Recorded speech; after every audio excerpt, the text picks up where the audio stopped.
Good evening, everyone. First of all, for anyone that doesn't know me, Joe Cavanaugh, Chief here at Edgeley. Great turnout. This is, I think, a week ago, we thought going into this we had about 8 people signed up, so this is excellent to see. Hopefully it just grows from here. This will be the first of hopefully many stress first aid classes. The benefit, and I'll keep it very short because there's other people that are going to speak more in depth than I will, but this is something that, in my opinion, would be a great benefit, not only for the fire service, but all of the emergency responders, not only in this area, but as far as it may grow into.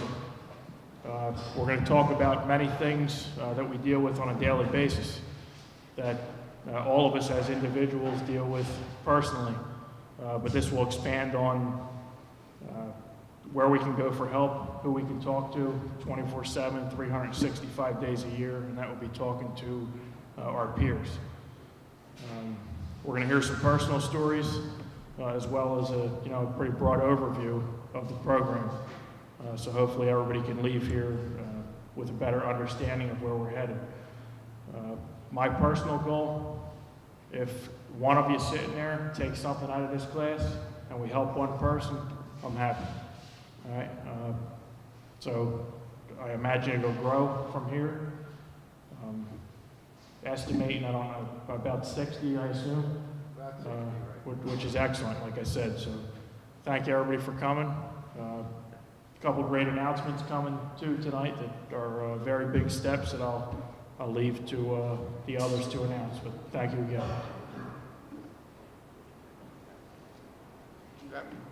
Frank, introduce it. Sure, no problem. Yeah, no problem. Thanks. For those that don't know, Frank Farry, I'm State Representative representing Middletown, Lower South Langhorne. Appreciate the opportunity to be with you this evening.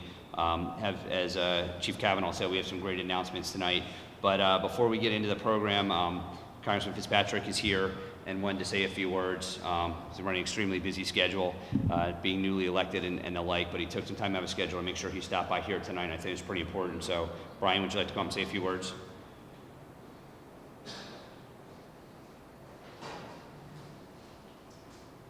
Thanks, Frank. Thanks, Chief Cavanaugh. And just very briefly, I just wanted to stop by mainly to thank you all for coming because there was a group that stopped by my office. I've only been doing this for 2 weeks, very brief period, but a group called the American Addiction Center stopped by our office, which was probably one of the most informative meetings I had thus far in the past 2 weeks to talk about PTSD. And to many, including myself, PTSD was always primarily associated with the U.S. military, and the stats do prove that. However, according to this group, and they are a very, very well put together group, what they told me, and I believe them, was that there were somewhere in the range of 35 to 40% of firefighters that will exhibit symptoms of PTSD at some point in their career, which is a pretty high number, I think. But all of us who have worked in the emergency services field know that not only is there the emotional stress that comes with the physical danger of the job, but there's also the emotional stress of being in the business of saving lives and oftentimes failing in that and all the stresses that come with that. So one of the things that I talk about a lot is about mental illness, emotional illnesses, for so long have been something that have been stigmatized and therefore been under-recognized and underdiagnosed. And I think that's why it's important that all of us come together frequently to talk about it openly and to do something about it, because we need to remove that stigma, because the stigma is preventing people from coming and getting the help they need. And when they don't get the help that they need, bad things result. And with all the pain that many of us have suffered throughout our lives, this is what we can do to give back, is to recognize it, remove that stigma, and come together to solve problems. We're going to be starting a congressional task force in this district for emergency services personnel. I hope that many of you will consider being a part of it. One of the goals is to hear from you and figuring out ways that we can translate things into policy and into legislation that will help, number one, bring attention to the problem, number two, bring funding, and three, with legislative solutions to fix it. And that's going to be our goal, and it's going to have a definitive deadline where we can actually translate into legislative results. So thank you all for being here, and anything that we can do to help, we're here for you. Okay, thanks.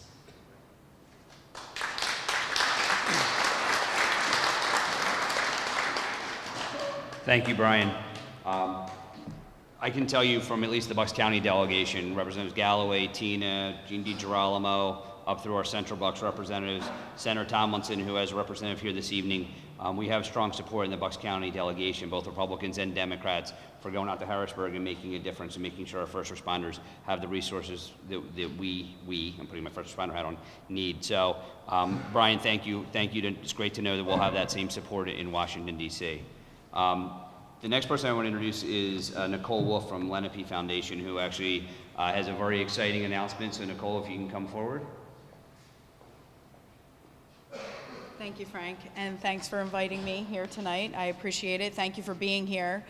All right, since everybody keeps talking about the big announcement, I'm just going to get right to it. You've probably heard rumors that we're starting a first responder peer support line.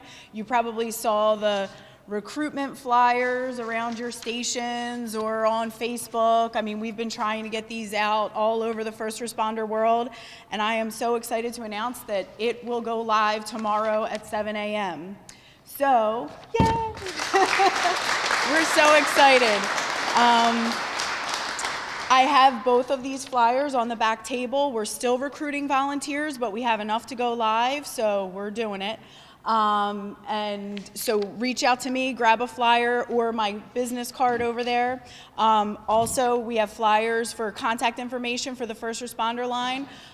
Just a brief overview of what this means. So anyone, whether it is the first responder themselves, their partner, their another type of coworker, their family, who might feel that someone they care about is struggling or they themselves are struggling with the human stress of everyday life or the stress that a first responder has from just the day-to-day job and the things that you see, or any kind of financial concerns, drug and alcohol issues, whatever it might be. There's no issue that is too big or too small. Please call. The phone numbers are on there. To know what to expect, the calls will be routed through the Lenape Valley Crisis Service and then transferred to the volunteer that's on call. So the first person that any caller will speak with is a crisis worker, but only briefly to get them transferred over to the first responder on call. Any questions about that for now? I'm happy to answer them now or at a break or afterwards. Please don't hesitate to reach out to me. And if you could take some of these flyers and ask your individual chiefs if it's okay to hang them up in the station in like a common area or whatever, that would be very much appreciated. And I can't leave without saying that, without thanking Frank again. There's lots of ideas out there about how to help first responders manage the stress so we don't lose any more, just to be honest. We just don't want to lose any more. We're all here for a reason, because someone we know, someone we love, someone we worked with, whoever it might be, lost their lives. They lost their battle with the stress of the job. And we don't want that to happen again. And so we've always had lots of ideas of how to be able to do this, but it was Frank who really allowed us to put those ideas into motion. So thank you very much, Frank. I appreciate it. We all appreciate it. All right, thank you for your time.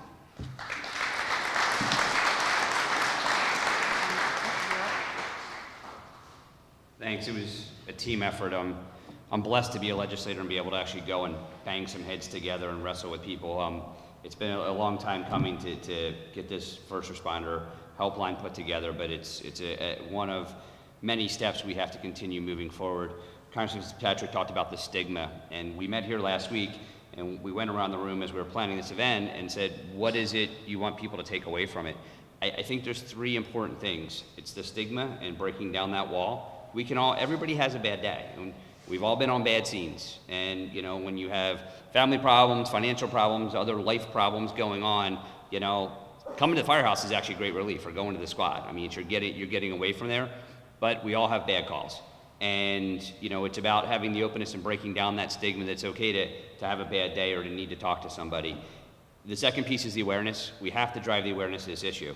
You know, filming tonight and having it out there so people across the world can go to a website and actually watch this program and help spread the word and drive this cause. And the third part is having the resources. Well, you heard the first step. One of the first steps, one of our first successes is having this helpline.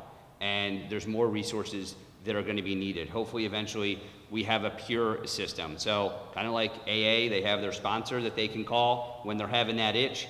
We have a peer. So you would have a peer assigned to you that you can call. It's a fellow first responder just to get some things off of your chest. You know, developing a support group.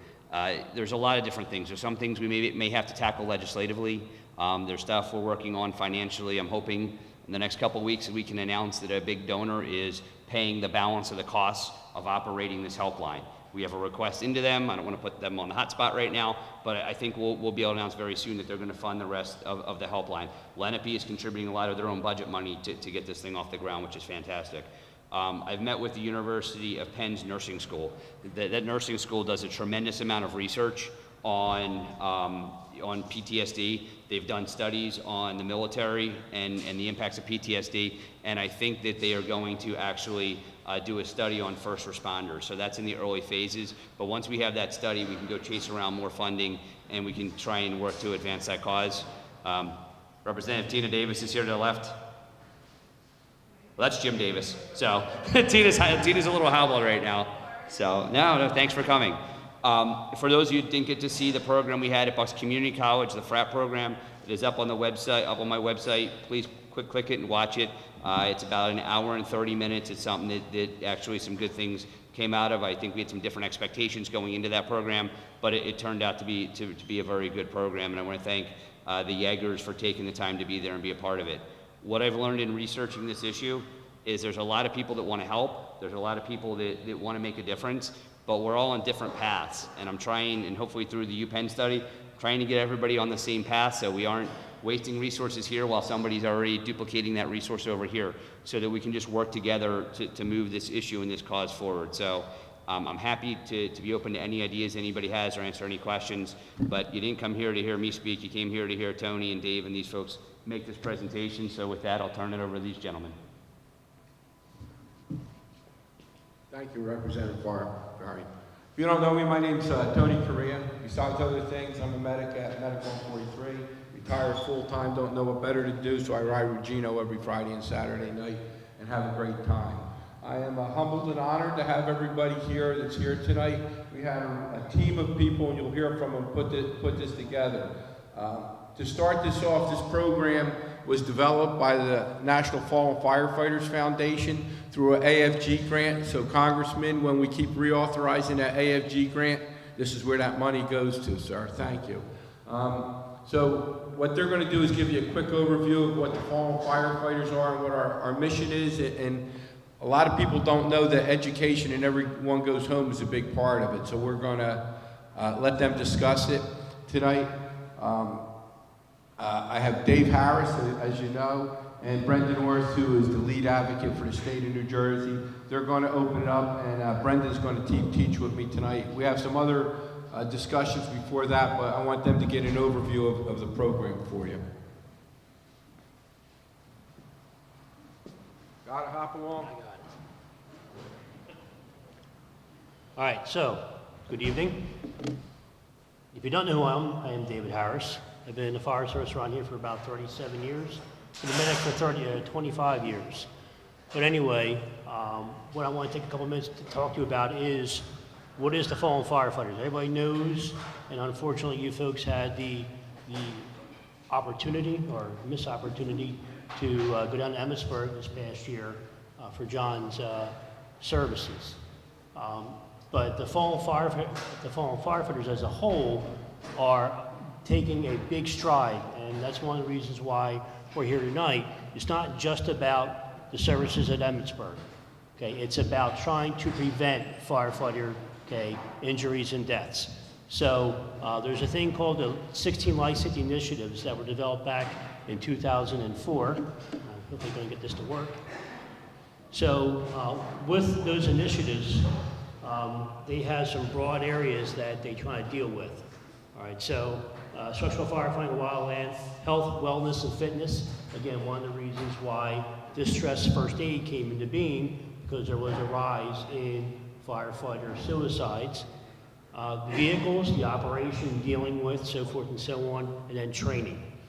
All right, so they are the 16 Life Safety initiatives that you see right here, and I'm not going to go through each one of them, right? But they are all available on this site. All right, so you can go to this site and log on and get the 16 Life Safety initiatives, but you also see there's a training section that's on there. All right, so if you go into the resources and training, you can go in there and take online classes. All right, I am an advocate for the Bucks County area. You can contact me. We can come in and we can do the training in station for you. All right, it's free of charge and you get credits. All right, but there's a wide variety of educational opportunities that you can do at the convenience of your home on your computer, okay, at your leisure. So there is, as we said, all this training opportunity. You can request a training through there. You can contact me, and this stuff is just a click away. I ask that you take the time to get involved, further your education and your knowledge, not just in the stress first aid, which is really important, but the other components of the fire service. It gets into the actual getting into the strategy, incidents, and tactics, preventing firefighter injuries, so forth and so on. All right. And the last thing I wanted to say was, I know, and we talked about this, that the macho-ism that we have in these emergency services. So I've been doing this for a long time, and we've all been on bad calls, as everyone said. Right? But it's going on those bad calls and not dealing with what you had to see, and then pushing it down inside, and going to the next one and doing the same thing. All right. So after doing it for so many years, it might take that one call that might break you.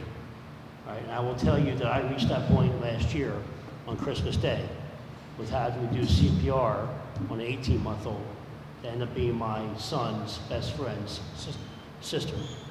So it was a very hard thing for me, and it still is. To the point that I actually had to reach out to the Chisholm team. All right, so the services are there. They're being more brought out to us. Utilize them. All right, you don't want to take this stuff and keep it bottled inside, okay, because it doesn't do anything but make things a lot worse.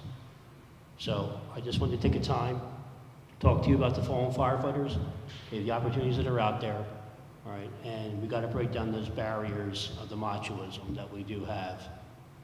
So, if you have any questions for me, I'll be over here on the side, and we can talk later on.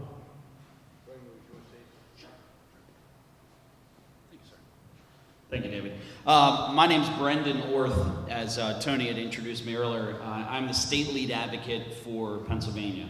I currently reside just outside of Harrisburg, so we were just talking legislatively earlier, so the Capitol's in my backyard, basically. But first of all, thank you guys for running the program tonight.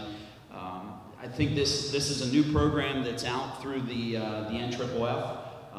It has a lot of good information, so we hope that each and every one of you leave here tonight with a little bit of knowledge on what the Stress First Aid program is about. Each and every one of us, I'm the fire chief in my department. I've been there for almost 25 years, and the chief for almost 5. And I think each and every one of us, just as David shared, I think we each have stories of our own that somehow impact us. Whether it was doing CPR on a child or drowning, each and every one of these stories we have to live with. You know, we're the first responders that come out, we're the ones that render care, and we have to go home to our families at the end of the night and figure out how we're going to live with what we've seen and what we've dealt with. So hopefully tonight this program will give you a better understanding of stress first aid, what to look for in your brothers and sisters here in the fire department when somebody's in a time of need, what you can do to get them the assistance. What a great program you guys put together. To have the opportunity to reach out to a hotline is, it's really important. I just had a phone call about 2 weeks ago. After the holidays are always stressful, I think, for the firefighters. And I had a friend of mine that reached out to me, and he was at his breaking point. He didn't know what to do. He was having problems at home. He was having some financial problems and problems at the fire station. And he reached out to me, and he was at the end of his rope. And literally, he was ready to take his own life. And I spoke to him for a few hours. I got him in contact with one of the resources that we utilize through the Fallen Firefighters Foundation, which is the Behavioral Health Alliance. And he contacted them, and a few days later he reached back out to me and had appreciated that opportunity to have somebody there, not only when I shared stories with him and talked to him, but to give him the opportunity to contact someone. That is, sometimes that's what people need. So great work for you guys for making that happen. We're going to go through a lot of information tonight. Once again, if there's any questions, let me know. I'll be here as well. Tony and I will be going back and forth a little bit on the program here. So thank you, guys. Thanks again, Dave and Brendan. In order to really understand the impact, and I'm sure some of you have all had some incidents that really cause you issue, you really need to hear from people who have dealt with it on a very intense level. And we have 4 people that are going to give you their perspective. I mean, each of them are from a little different perspective. But from you to start listening to them and listening why, not only you just come here tonight, but you make this part of your practice. As I'll discuss later, I believe this program needs to be into every EMT and Firefighter 1 program in the United States. And if we can't take care of our people who are the most important human resource, the human resource, how can we take care of anything else? You need to be able to keep your brain in the game. So I'm going to start with Chief Carl Pierce. I think Carl, with the discussion we had last week, the information he's going to impart is going to be pretty sobering. Chief?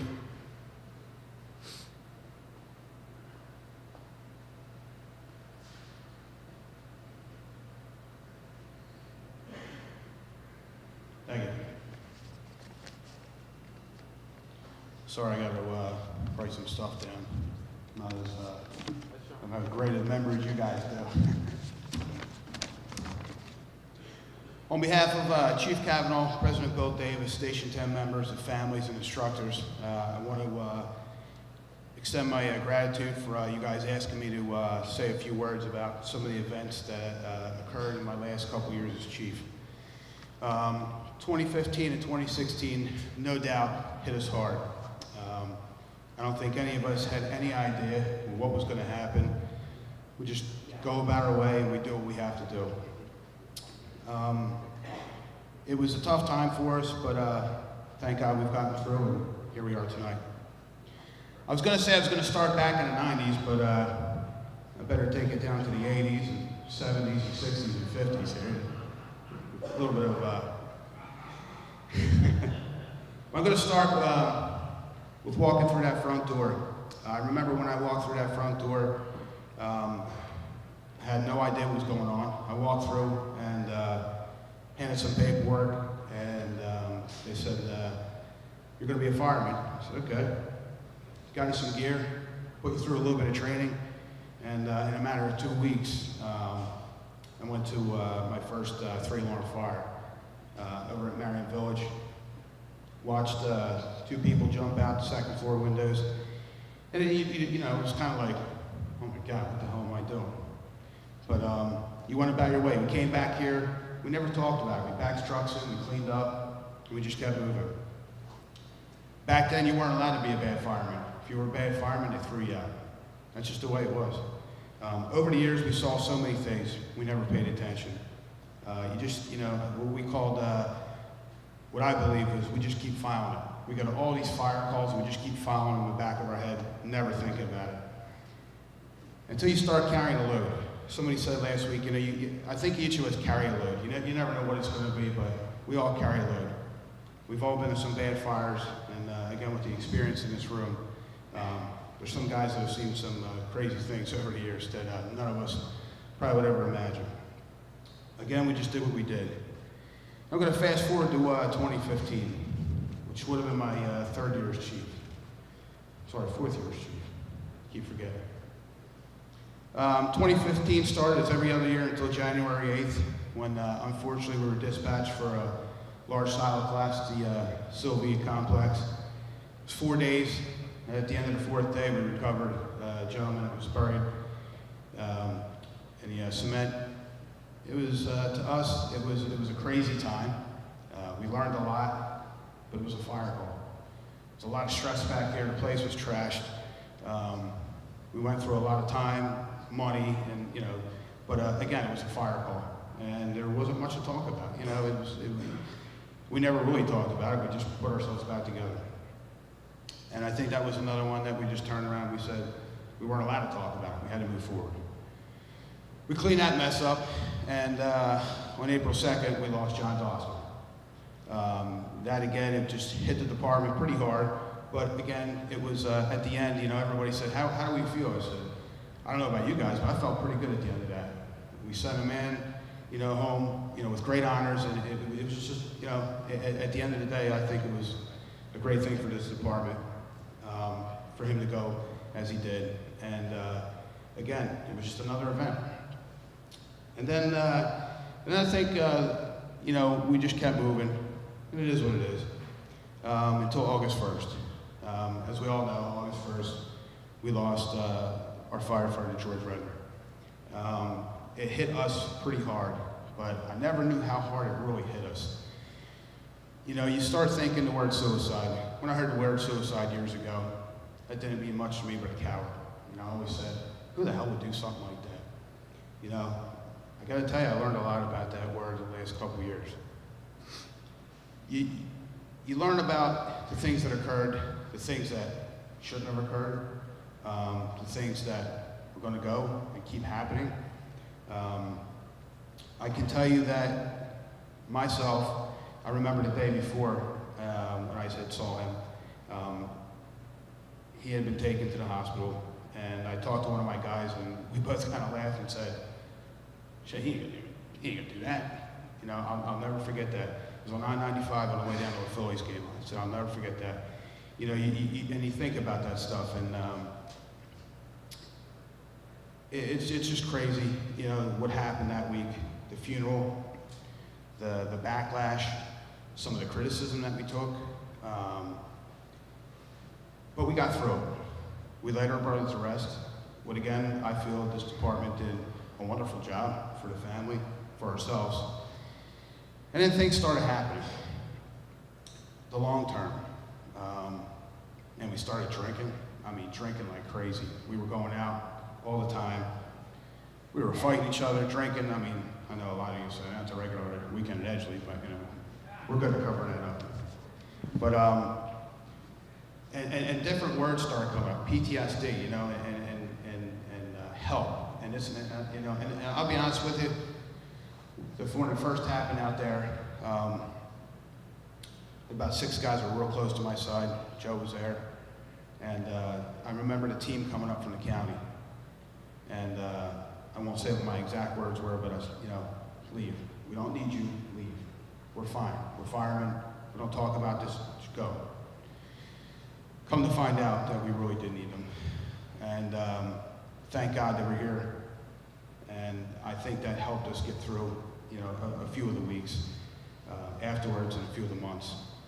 The word PTSD came up, and it kind of pissed me off actually, because I kept seeing it. I kept looking at it. PTSD, like, the hell is PTSD? I never even heard of this, And it starts getting heavier and heavier, and you come to find out it's a serious issue, and so serious that I think that tonight you guys are all going to get a look at maybe more of the definition. And The way I found out really what PTSD was actually only a few days ago. I gave a buddy of mine a call. I've been friends with since we were little kids. And he was in the Gulf War back in '92. And I said, and he had some bad times. Unfortunately, he had shot somebody during the war and ended up shooting a kid. And I never told anybody this, you know, it just kind of went away. And to this day, he can't even sit in the room with people. He's so nervous and jittery. And he has to constant help. He's on constant medication. And that's PTSD, folks. And it's scary. And I personally believe that it can happen to firefighters. Does it happen to every fireman? No. Should it? No. When that truck backs in from a house fire and somebody dies, do we need a team every time we come in here? Absolutely not. This job, to me, takes a certain person. It takes a different person. It's not for everybody. But I can tell you this, if you need the help and you feel that you need the help and somebody else feels that you need the help, get it, because you might have PTSD or you might have a stress problem. It took me all the way up to Christmas of 2015. We just kept putting it away, kept drinking, you know, and a lot of guys don't know, even in my station, but I ended up reaching out to somebody. It got to the point where I was just so overwhelmed.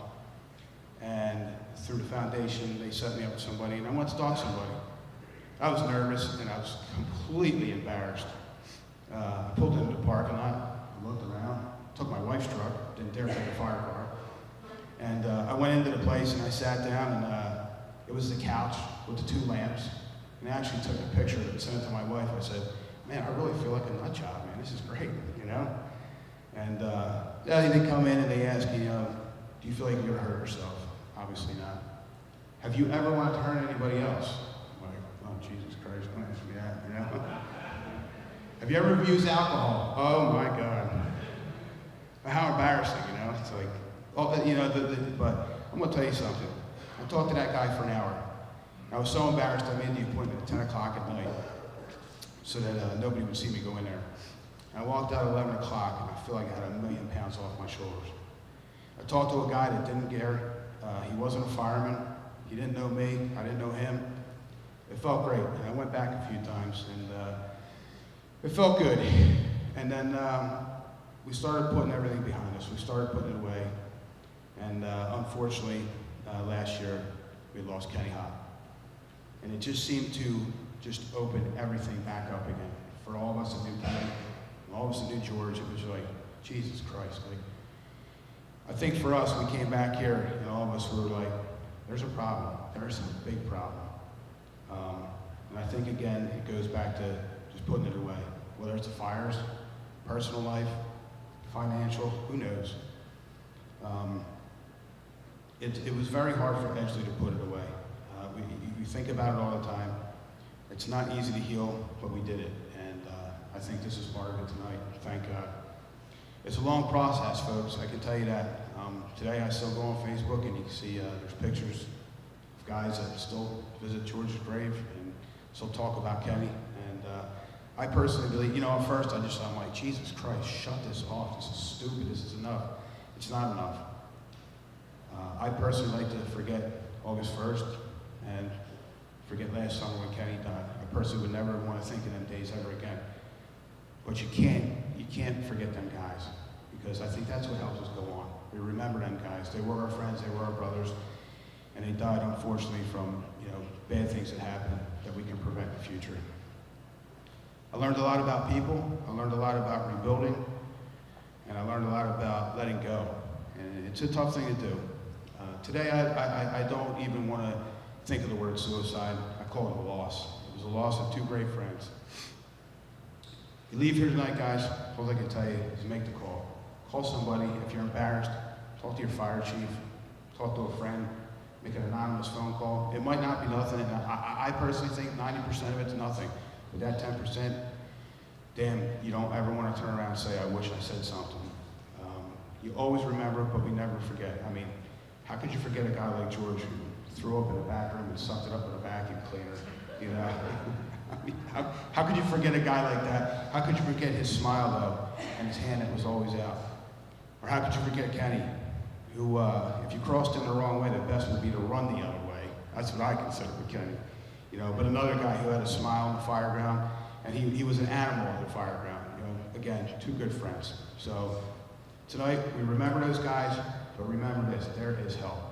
Be embarrassed. I know right now, none of us would want to be where they are. I know right now that they don't want to be where they are. But it's the way it is, and we got to move forward. Remember our friends, and remember that we look out for each other. Reach out, guys. Reach out, call somebody if you need help. In the end, the old saying is everybody goes home. Thank you, guys.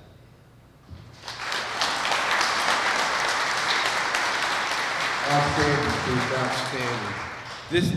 The chief, what we're gonna talk about tonight, he really did cover a lot. We almost can go home early.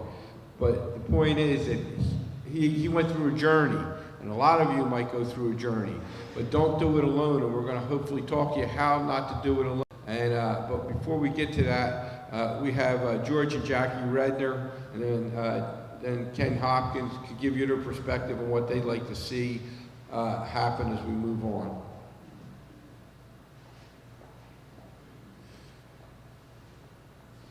Following Carl, I've known him for a long time, and when Carl says to get help, and he reached out for help, that means a lot. So,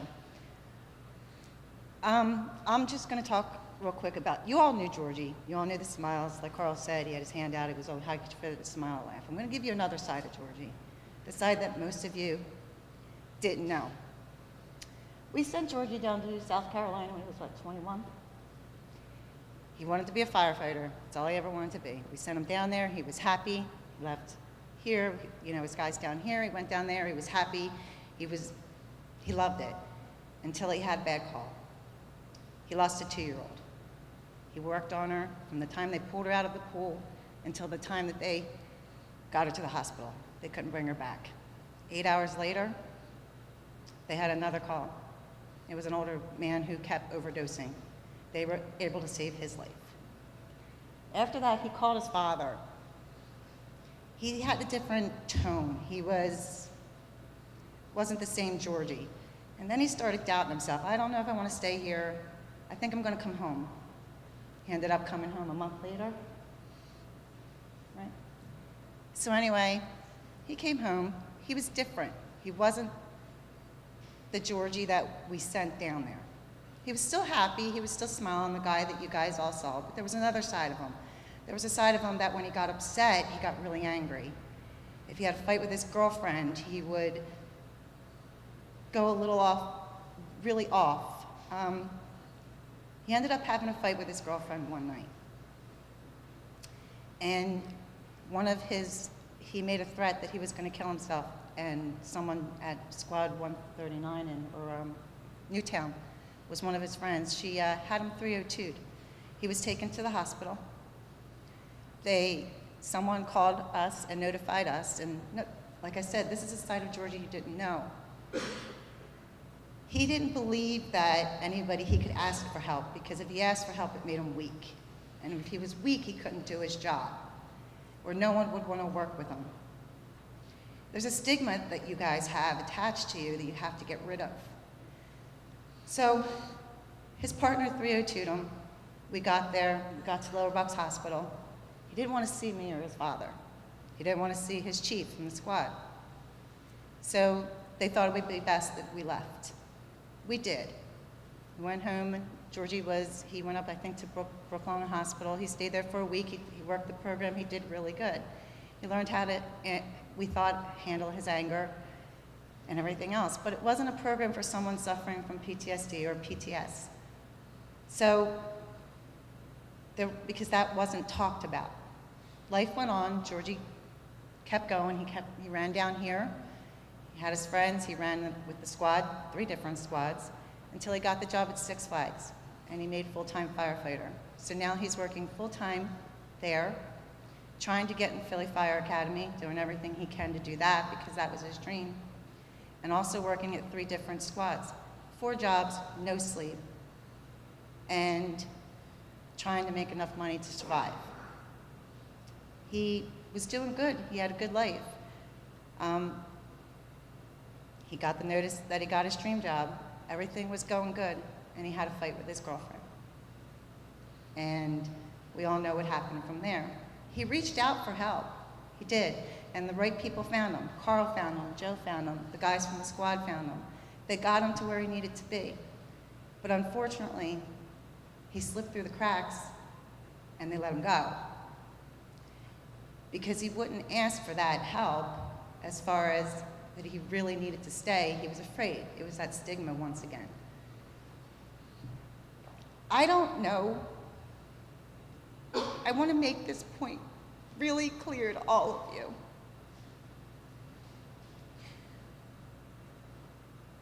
I don't know if Georgie really wanted to die, because I don't think he did. He sat all night long and then went to that train station. He typed out a note, and I don't think at the last minute, when he saw that train coming, that he thought that he was going to die. I think he tried to, he said, you know what, no, I can't do this. And I don't think he'd want any of you to die either. We come to find out that afterwards, that night in the hospital, that first time, after George and I had left, Georgie tried to hang himself in the hospital. But they found him, and they got him down in time. But because there's no programs out there for guys like Georgie or guys like you who have PTSD or are suffering from depression, that something sets you off, that triggers that, they didn't know what to do with him. They didn't reach out to his family and let us know. If we would have known back then, we would have gotten him more help. We found out through reading hospital records with our lawyers.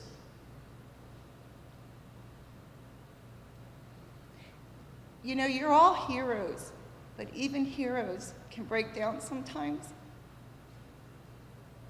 And you don't need to be strong all the time. And this program and the call center, use those tools if you feel, even if you've just had a fight with your wife or your girlfriend,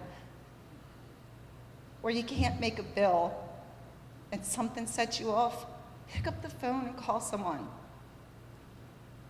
And please know that it doesn't make you weak to ask for help. In my eyes, it makes you stronger, because you know that you need the help and you're going to get it. It makes you a bigger hero if you get the help. If Georgie would have had all of these resources, and Kenny would have had all these resources, they'd probably both still be here today. So, listen to these guys and pay attention to this program. Call that number if you need the help. And if you don't need the help and you think you can help someone else, then volunteer at the call center.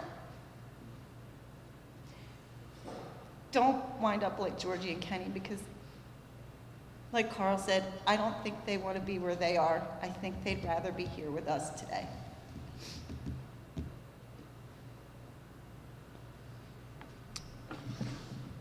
For all you that don't know me, my name's George Redner. I've been in the fire service 32 years. I served in several capacities as captain, lieutenant, and safety officer. I'm here to speak tonight as a father, as a brother firefighter, and as a father of 4 sons who are in the fire service. I'm going to ducktail off of what Carl said about the stigma in the fire service. I'm one of them guys as well, who started back in '84, and when I joined, that's what we were told: be strong, eat it up, put it away, put it in your file and bank, and move on. I'm here to tell you, 32 years later, that it has caught up with me. I've been on calls with 2 firefighters we lost, line of duty deaths. I've dug my cousin out of a salt pile and seen some pretty terrible things during my day. My stigma, that stigma has to go away. I am you, and you are me. Let's take off our uniforms for a minute and put the fire department stuff aside. Life in general is hard as it is. Anyway, I don't know anybody that leads a perfect life. Now we add the fire service and the things we see, and it's fun and it's great, and it's great jumping on that truck, running with them lights and that siren and going to the call. And when you actually get there, what we see sometimes ain't very pleasant. That we carry a load. There's a difference. We see things at times where we carry that load. I carry that load of Mr. B's Tavern fire for almost 32 years.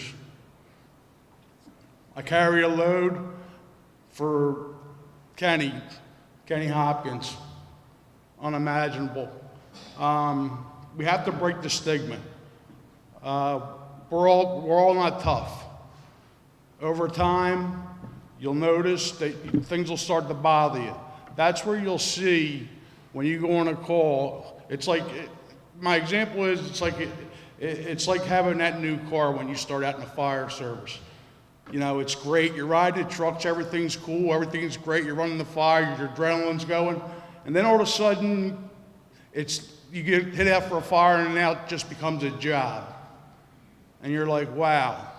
You know, it's not as exciting anymore. It's not as fun. But now you're on that call and you see something and it bothers you and you carry that burden. You have to talk to somebody. My son on August 1st, 2015 took his life on these tracks right behind us. Georgie suffered in silence. He was never diagnosed with PTSD or PTS. There's two differences. I think Anthony will tell you the difference of Frank Farry. He suffered in silence, and that's because of the stigma. There's always somebody you can talk to. To date, and I'm not proud of this by any means, I've had 14 people message me and ward off suicide and refer them to the right resources. To date, we're here today to let you know exactly where you can go for help, and that's 100% confidential, and they offer a program that will come to you, a mobile crisis unit, so that you can get the help you need.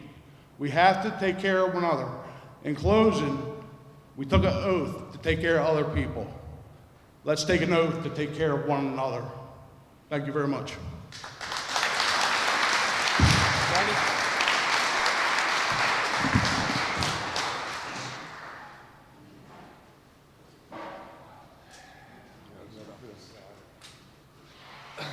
My name is Ken Hopkins. I've been in the fire service for 45 years.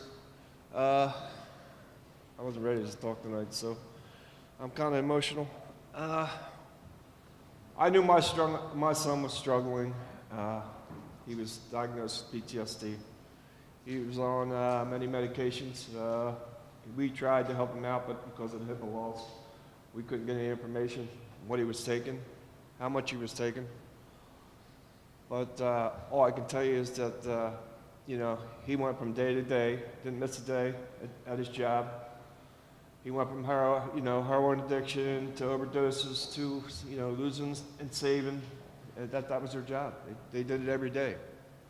Day in and day out, hour after hour. He worked 12-hour shifts, he worked 20 hours, 24-hour shifts. But on June 30th, when I was getting ready to leave for work, excuse me,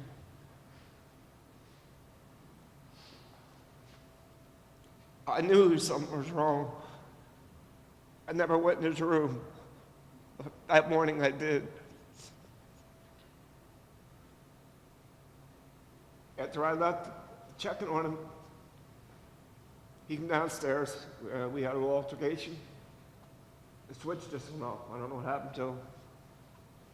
And he went back upstairs and shot himself. Never, what do? You gotta take care of yourselves. You know what I mean? And these people are here to help. I just don't know what else to say tonight, but take care of your brothers. You know, we're all in this together. So, I don't know what else to tell you. Understood. Thank you. Thank you.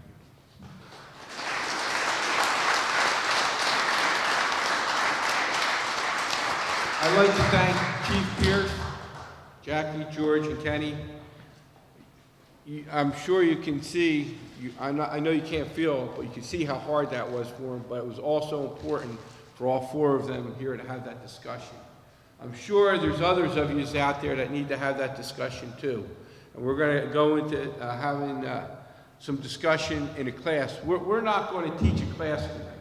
We're going to have a discussion. Because the information we're going to provide tonight is not going to be helpful unless you can discuss how you're going to use it. How, as they said, you're going to take care of the stigma. And one of the things I want to tell you, the overview, and you'll hear it again, is the fire service already has the tools to take care of itself. It's called brotherhood, sisterhood, it's family. When you sit around that kitchen table out there, or you sit out on a bench out there, when you sit and talk to each other, when you look at each other, and you reach out, and sometimes people don't want you to talk. When they engage you, they want you to listen. And we're going to describe this more. So you, as the brothers and sisters of the fire service, have the ability to help each other. The class we're teaching is a peer-to-peer class, so you can help each other. There's no special certification. There's no special skills. We're going to give you some information, which we're going to recommend that you take all of it and keep it and say, hey, yeah, I think I saw that. And we're going to give you some ideas of how to handle it. But a couple of key things here that I want to talk about before I get into it, and again you'll hear it, is Chief Pierce said it. Not everybody's made out to be into this business. And I think when we recruit firefighters and EMS personnel and cops and dispatchers, we need to make sure, not only when we initially interview them, but as we go through the process. This job is not for everybody. Not everybody has wherewithal. Now, that's not to say that there's not other positions in the fire department or in EMS, but not everybody should be out on the street. And that's going to be part of help. The other thing is, most of us have the skills to cope, and we're going to give you some more information on what to look for. But again, we don't have Alcoholics Anonymous, we don't have Gamblers Anonymous, Narconon, but we have each other. We have that. When we're talking about talking to people, you should have your friends. You should know ahead of time. They shouldn't have to feel guilty. As George said, as Chief Pierce said, that stigma. Take it and be tough. We've got to get away from that and be willing to be tough. But you also got to look for somebody and say to them sometime, hey, George, need help? You know? And George might say no. Keep an eye on it. Any of you here are going to say, I need help? No, you're not going to do that. So let's just take that on the outside of the perspective. We'll get into the program and we'll digress a little bit. But this is a conversation. We want you to feed back. We have a mic, right? So when you want to say something, raise your hand and we're going to go. I'm going to get it started. Brendan, like I said, Brendan and I are going to go back and forth. But let's, one second. We're going to get started right here. I just got to change the slide. Sorry about that. And if you ask a question, raise your hand. It's not like free for all because we have to continue to pass this mic around.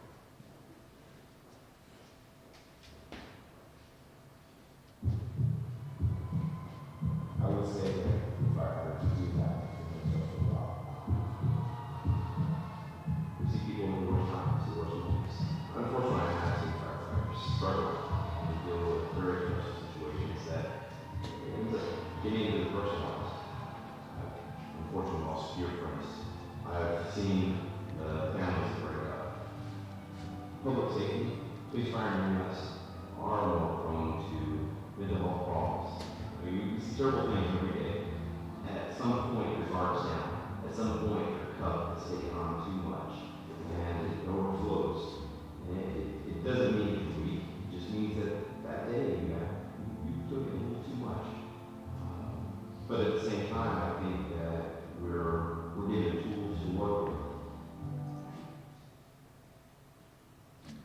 And so there are going to be a bunch of these videos, but take into consideration, these are firefighters that are talking about. This doesn't happen here. It happens all over the country, all over the world.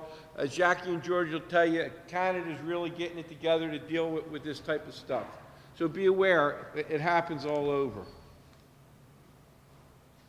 So stress, there's good stress and bad stress. If you're getting chased by an alligator and you get stressed, that flight or fight syndrome, that's a really good thing to have some stress because you don't want that alligator to get you.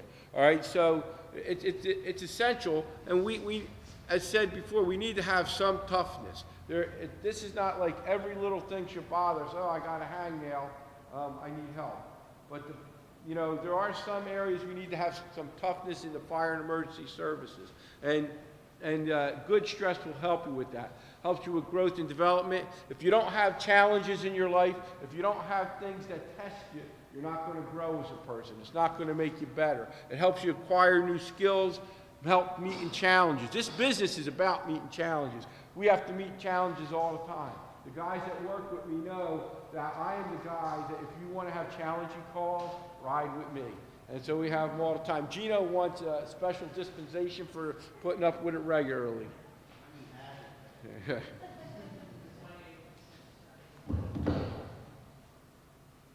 On the other hand, stress can be toxic.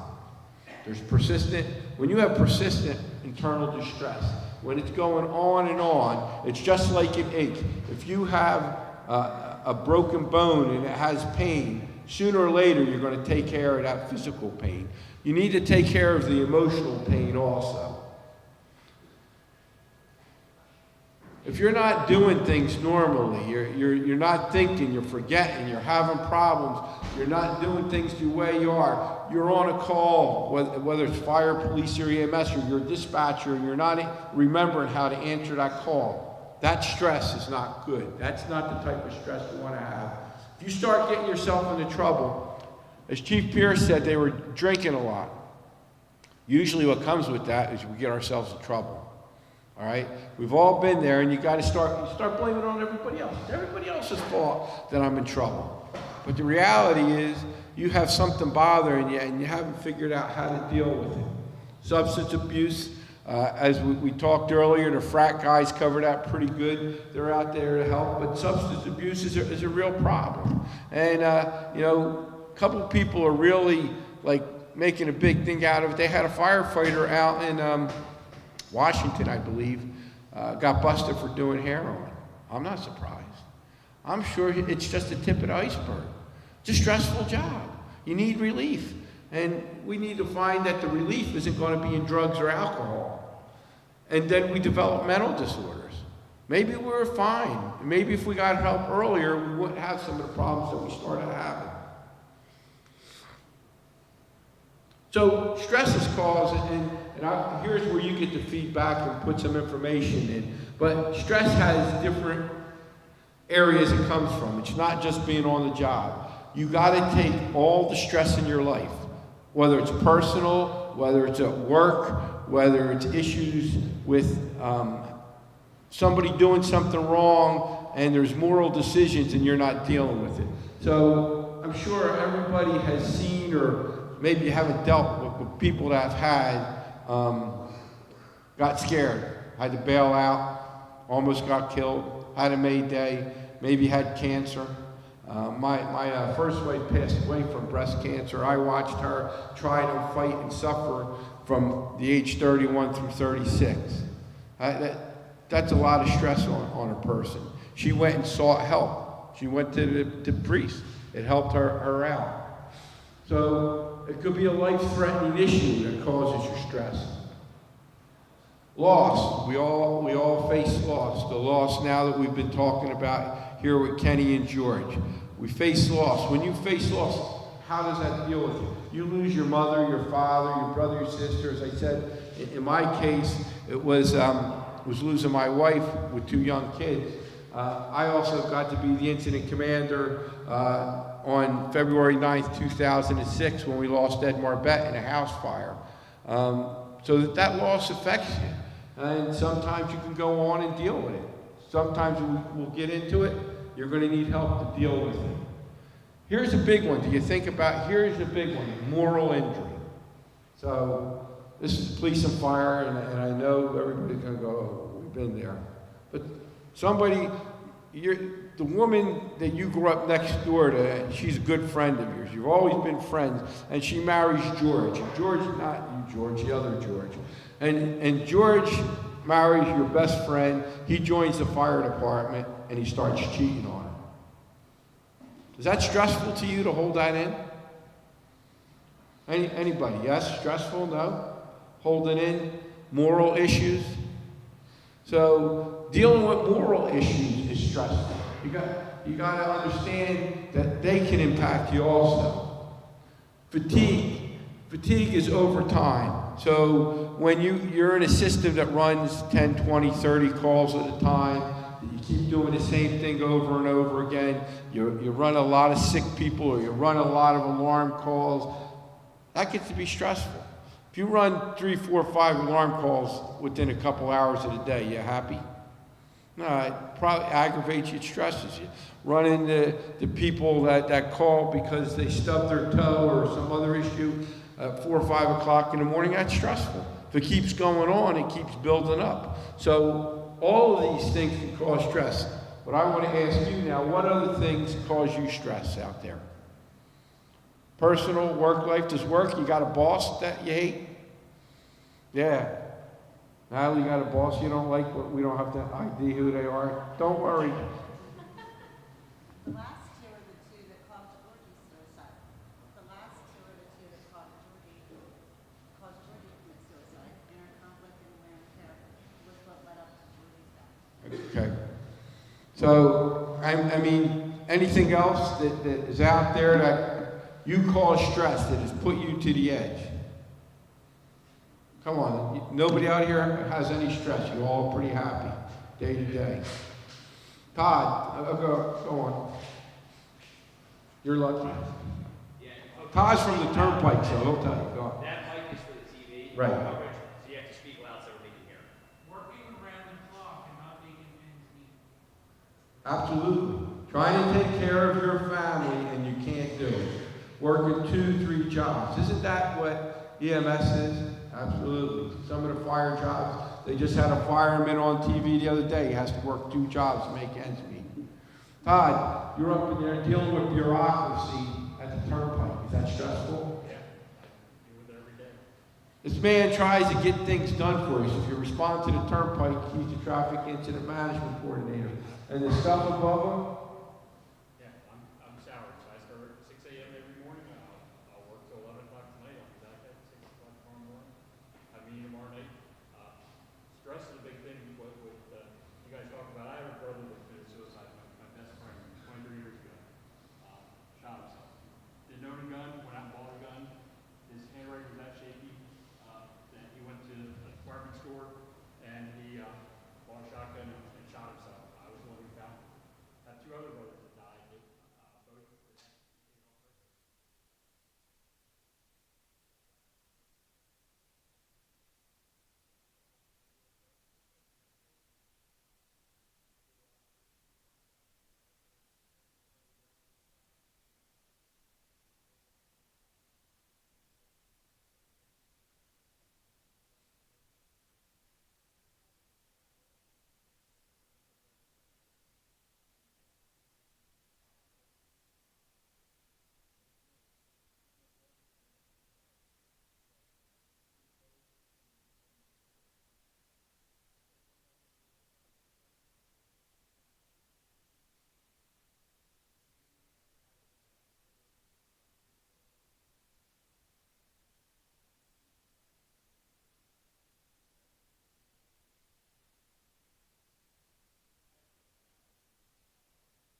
I want you to think about there's other areas and reasons for stress that you might not consider until it's too late. That it's got, and we'll talk about the zones from green to red, that you get into that orange zone and you didn't know you ended up in that orange zone. So think about, learn about other things that could be your stressor. And you'll know when things are stressing you and start to think about what it might be. And it might not be something that is as common as everybody else thinks. Do we have another one? Okay. One thing I wanted to say was that my son was getting help, but it was through a family doctor. And through this here, I don't think that's a very good idea because, when we were cleaning out his room, we found out there was like 30 different medications trying to help him through his situation. And I think that was one of the reasons why, he put the switch today to do that.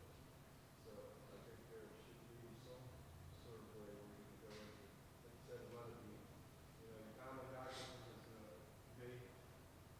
If I could took the same gun that day, that's Understood.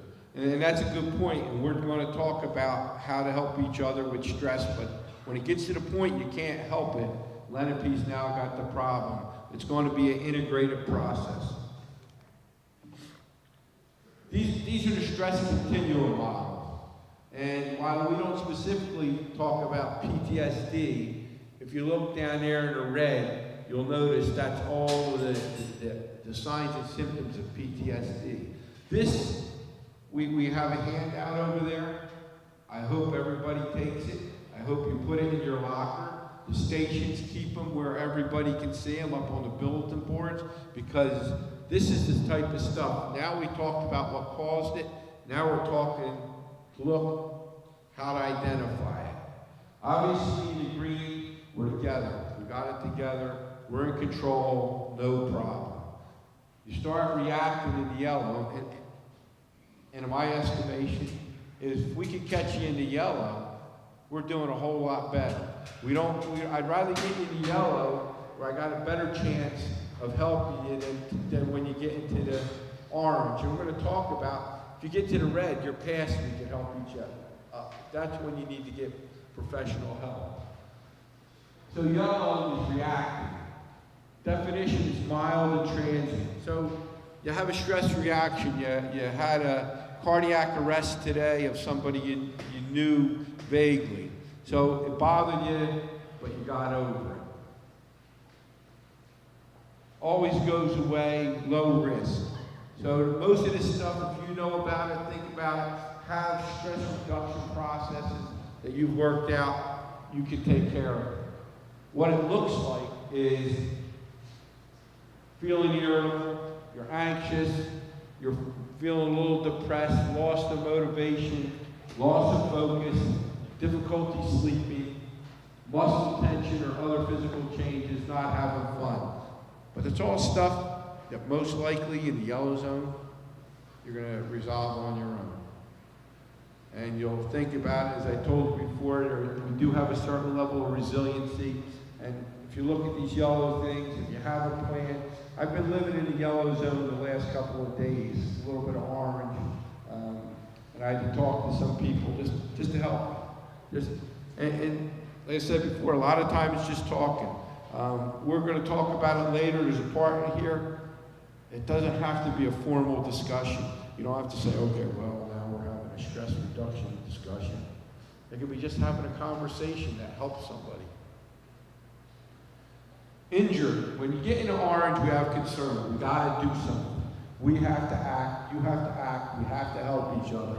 That's why I want you to know this, look at this, and be able to find orange. Because when we get to orange, Chief's got to know about it. He's got a person in orange. He's got to be able to know about it so we can help him. And it's more severe. It's persistent impairment. It doesn't go away on its own. It may, but it takes longer. It leaves a scar.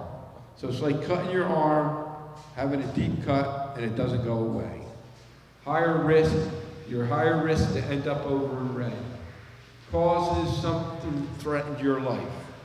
Could be going to the doctor and said, you know, I've had more than enough people, friends of mine go, Got to go to the doctor, they found a tumor. Until they go and get the diagnosis that it's nothing, they're pretty stressed. They're in the orange zone. Loss, again, and it may not just be loss as in death. You know, I can tell you right now, my 30-year-old son has a little bit of stress. He's probably on the edge of orange because he's a firefighter. He went from one shift to another, and already he's realizing he lost a good shift. Moral injury, we talked about that. You're trying to hold something in that you really should be getting out. Wear and tear, just that call over and over, working 2 jobs, not making ends meet, not being able to have some free time on your own because you're working. It's true, you know, all work and no play makes Jack a dull boy. You need to have a balance. We'll talk about that a little bit more, but you need to put balance in your life. And it's going to be, people are going to have loss of control. Chief Pierce talked about it. Start losing control with yourself. It might not be in public. You do it on your own. You holler, you scream. Panic or rage. It might be by yourself or you take it out on somebody. No longer feeling your normal self. When you don't feel your normal self, nobody has to tell you that you're having a problem. And you know it, what you need to figure out is how to best deal with it. Or if you're seeing it in somebody else, how you know how to best help them out. Excessive guilt and shame. So you're upset, you feel guilty because you went to a fire and you froze, you couldn't go in. That happens. Or you went to a fire and somebody you couldn't rescue. You thought that you should have been able to rescue them, but you didn't. Ed Marbett, to this day, I was the first firefighter on scene. There was a couch behind the door. We couldn't get in the front door. And to today, I question myself. Was there something else I could have done to get into that house, to get to Ed Marbett and pull him out? We've discussed it, though. We went over it. I mean, I doubt myself, but I also know that we did all we could do. When you get into the red, it's beyond pure help. That's when you need to call for help. That's when you need to get that hotline, not to just talk to somebody, but to get you to help. And hopefully maybe later you can tell us how to pass a hotline to actually get help. But clinical mental disorder, unhealed stress injury, types, PTSD, depression, anxiety, substance abuse. And the features are symptoms persist, worsen over time, severe distress, social or occupational impairment. It means you can't go on, you can't work, you don't live right, you're not yourself. And you might really be buried in a bottle or drugs or medications, and you're not getting taken care of. If you're in that red zone, if you see somebody in that red zone, you see yourself in that red zone, you need help. You need above and beyond just what peers can do for you. You need to be put inside inpatient where they can help you.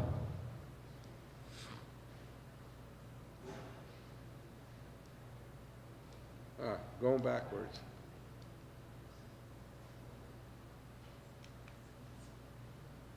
Give it a second. Usually takes care.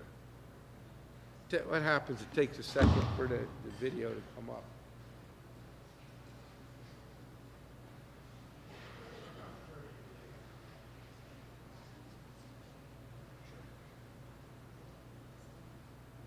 We're going to move on. We'll catch that video later. Unfortunately, with the slide program, sometimes it just takes too long to hang up. Yes, George?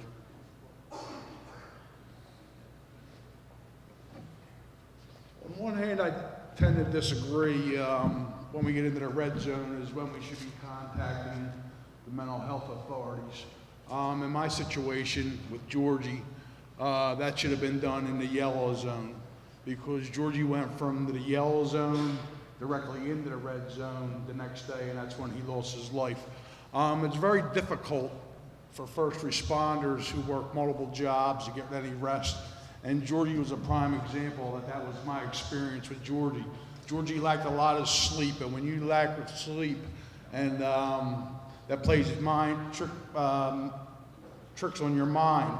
So rest is very important when you're working multiple jobs. When Georgie would come to the house, all he would do was sleep. So I think Georgie should have went when he was in the yellow zone. That's when his symptoms were the worst.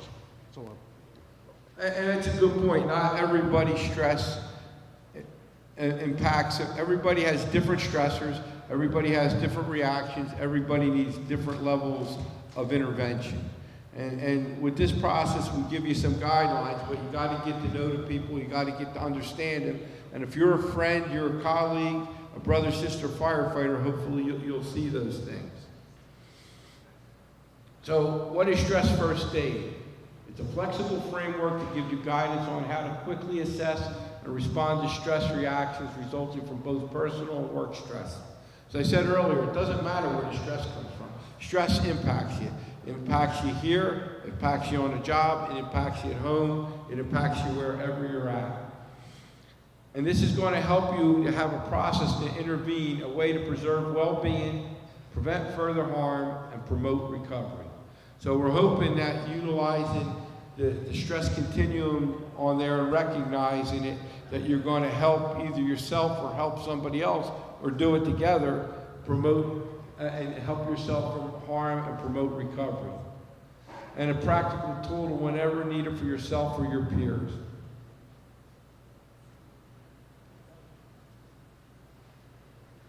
Recognize, it's not always easy to recognize a stress injury. That's why we gave you these. Put them on the board, look them over. If you think somebody's having a problem, have that in your pocket. Download it, put it on your computer, put it on your cell phone. Hey, I think maybe so-and-so's having a problem. All this stuff, it can be downloaded from the Fire Hero Network, so you can have that information at your fingertips. And as I said earlier, see something, say something. Don't go, oh, you know what?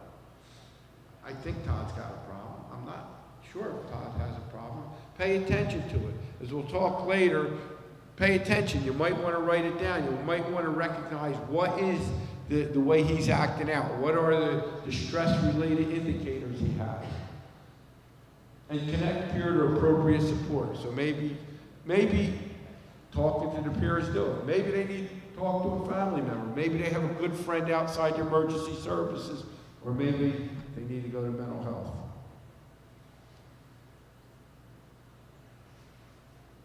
In the stress continuum, and we'll talk about it, not everybody has to go through all 5 or 6 steps as we go through it, but this is the process. We always want to promote sense of safety. So when we look at somebody and they're having a stress reaction, a stress problem, are they safe? Are they okay? Do they need me just to sit down and be with him and watch him? Are they safe? So we want to always ask that. Promote calming. All right, I know you're upset. I know this is bad, but we're not going to get any better if you continue to be upset. We have to work through this. Promote connectedness. Hey, we're here to help you. We're together. There's other people here to help you. We're all part of the team. We're all going to get through this together. And as they're getting better, and this may take a couple days, a couple weeks, and you'll see examples as we go through the program, is promote sense of self and collective efficacy. Promote that you can get better. You're efficient on taking care of yourself. And promote hope. I mean, nobody's going to get better if they don't feel hope. So, hey, you know, we're going to get through this. Yeah, that was a bad call. It was ugly, but, you know, we did the best we can. We're going to get to the other side. Things are going to get better.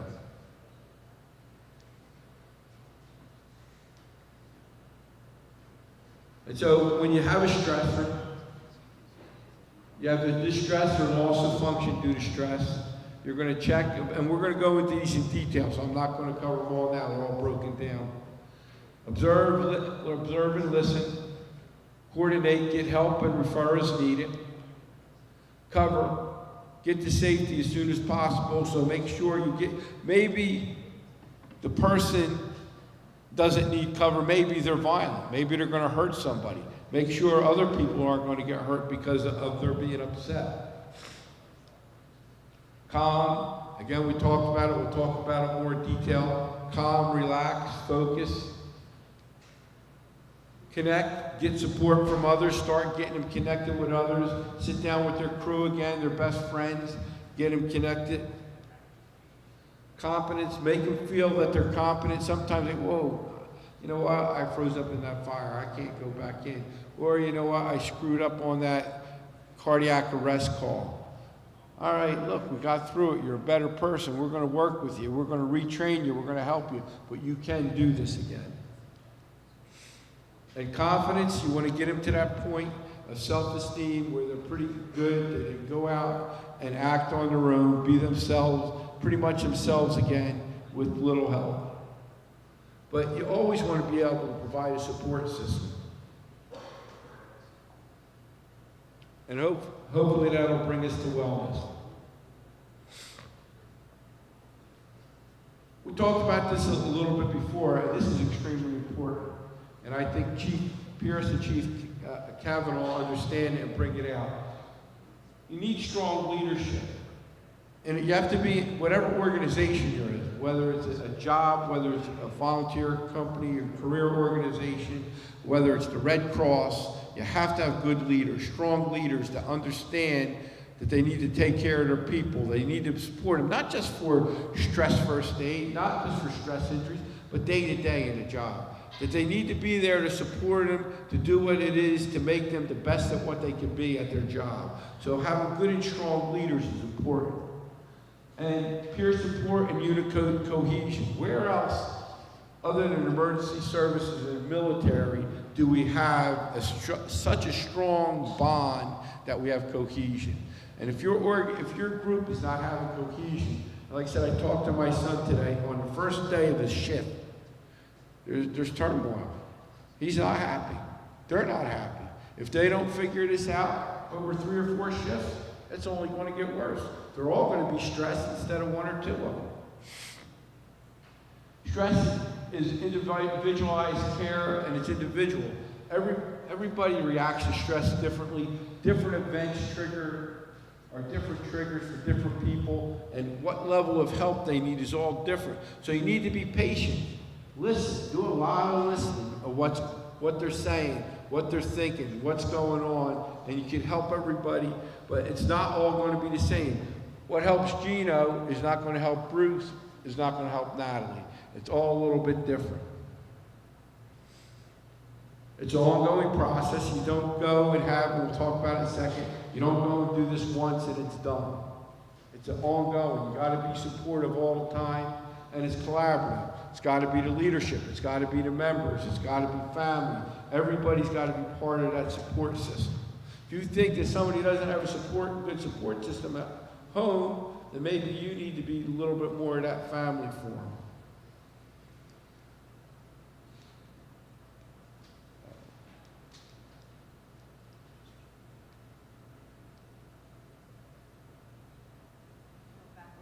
Yeah, I hate this thing. I gotta hire somebody to run this for me. This is stressful. This is what stress first aid is not. Stress first aid is not an event-only intervention. So what we're trying to teach you is through stress first aid is how to take care of each other, that in 90% of the time that you don't need the contact lens. 90% of the time, you don't need a critical incident stress debriefing team. What we've done in the emergency services over the last 30 years, because of Dr. Jeffrey Mitchell, and I'm not saying this in a bad way, but we wait till we have a real crisis before we react. If you ain't getting this training, this identification is how to identify and deal with issues before it gets to a crisis, before you have to call in the system team. So that's what we're trying to do, help you find those triggers, find those problems, and deal with them, or you notice somebody that has those problems and triggers, and you're helping them. We don't want to wait till we get to a crisis. Think about it, critical incident stress debriefing, critical. We want to try to address these issues before they get critical. And it's not a replacement. Well, first of all, it's not necessary for all stress reactions. So, Gino, I, and Bruce go on a cardiac arrest tomorrow of a 20-year-old heroin overdose that we knew It's tough. We deal with it. We might be a little upset, but we don't need an intervention. You know, we're going to go get ready to do our next job because we knew we were ready to do it. And this is key. This is where Lenapy comes in, and we need to make sure everybody understands where that bridge is to get help. Is sometimes you need behavioral health interventions, and Chief Pierce talked about it. Don't be afraid of it. Seek those interventions when necessary. And it's not we're not really talking about it, but really the next step, some part of this training is talk about resilience, how to prevent stress in the first place. The military is doing a great job. I talked to Assemblyman Farry. People of Penn are doing it, so where he's looking to get more research, hopefully we can connect him. So this is not prevention. We're not creating prevention. We're trying to intervene at early steps of stressful issues. But down the road, we really need to find a process to build resilience into firefighters, EMTs, dispatchers, and cops, and that's before they go on their first job. We need to start building that into them before they actually start going out on calls. Why do we do this model? Well, it's not because Brendan said, hey, Tony, let's put together this course. We really think it'd be cool. Might help, might not. There's a lot of science. It's a lot of evidence-based. It's based off the psychological first aid process, which the military has done extensive research.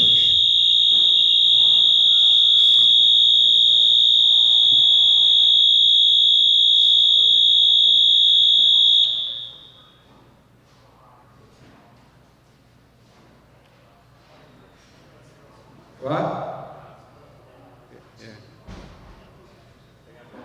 That's stress, yeah. Anyway, there's a lot of research. When the fallen firefighters put together this program, they got a lot of mental health professionals together along with fire service professionals to deal with this issue. So there's a lot of research and validation to back this process. We're teaching it so it's accessible. It's going to be accessible every day, 24/7, 365, because it's all you guys. Stress first aid is all of you. It's accessible every day. Once you learn it, you understand it, you'll be able to help each other.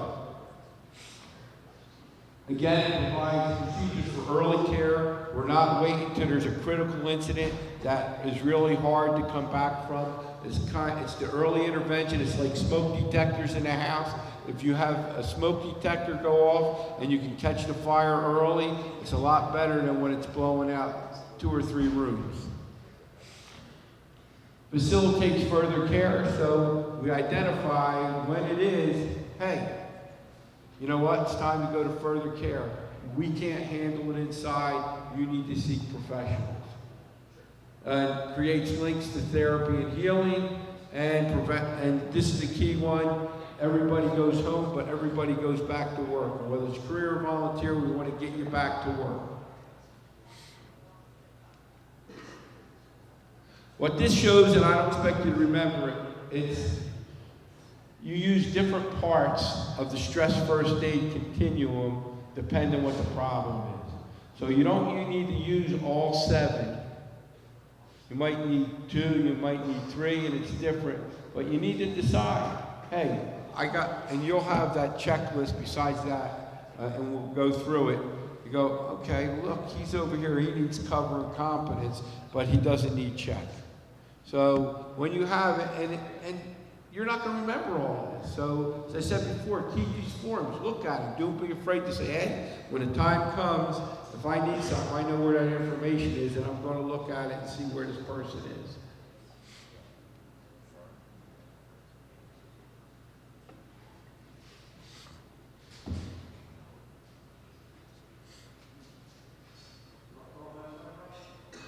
This was shot in Hamilton and Mercer County, by the way. Mercer County Fire School.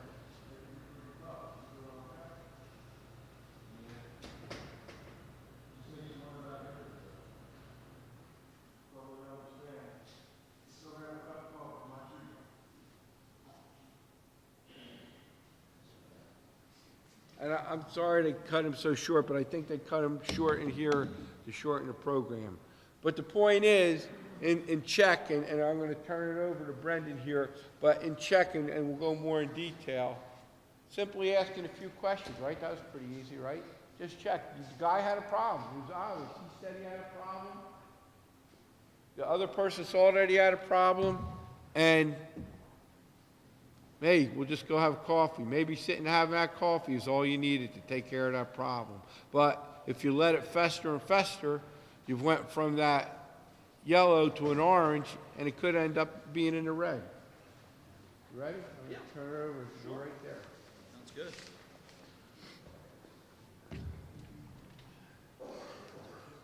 Okay, we'll take a break? We're getting close to the time. I guess they were everybody 9. Yeah, well, whenever. Yeah. Sounds good. All right, we'll go through this and then Right. All right. So just to keep continuing here with where we're at with Tony. Tony, was this? Go left. Left button goes. This left? There you are. That was it. Okay. All right. You have to be smarter than the clicker, right? So just to kind of follow up where we're at with the check, and this is one of those most important parts, in my opinion, as far as this whole curriculum goes.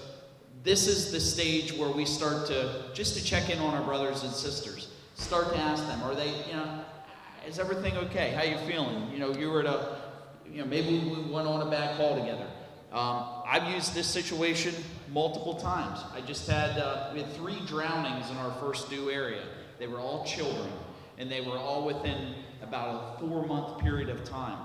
And after everyone, I came back and I said to our guys, hey, you guys all right? You guys want to go down my tree? We're gonna go grab dinner.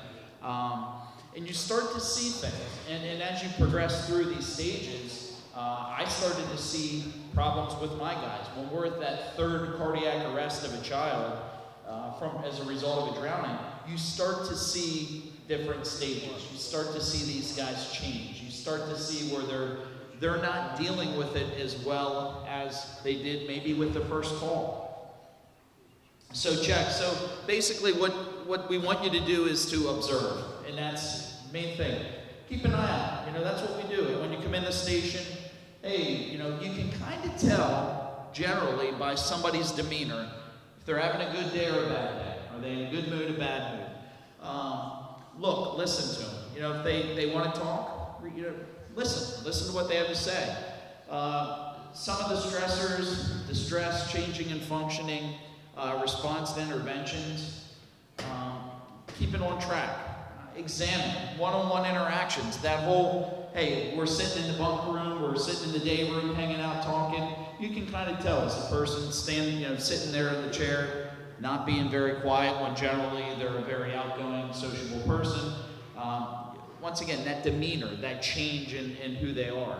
And you have to make that decision, where are they? Are they in a danger zone where they're teetering on that next step, that next level? Are they in a position where we need to, okay, well maybe they need something a little bit more than me.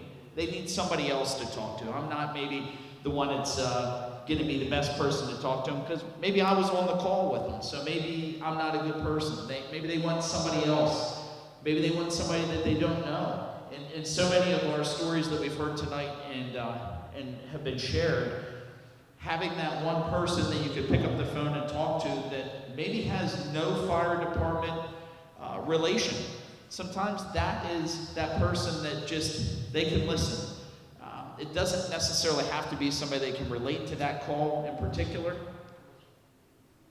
So when we talk about the orange zone indicators, as Tony was talking, when we start to progress our way up to the red level, our red is the most extreme. It's the top of the line. That's where we want to keep people from getting to.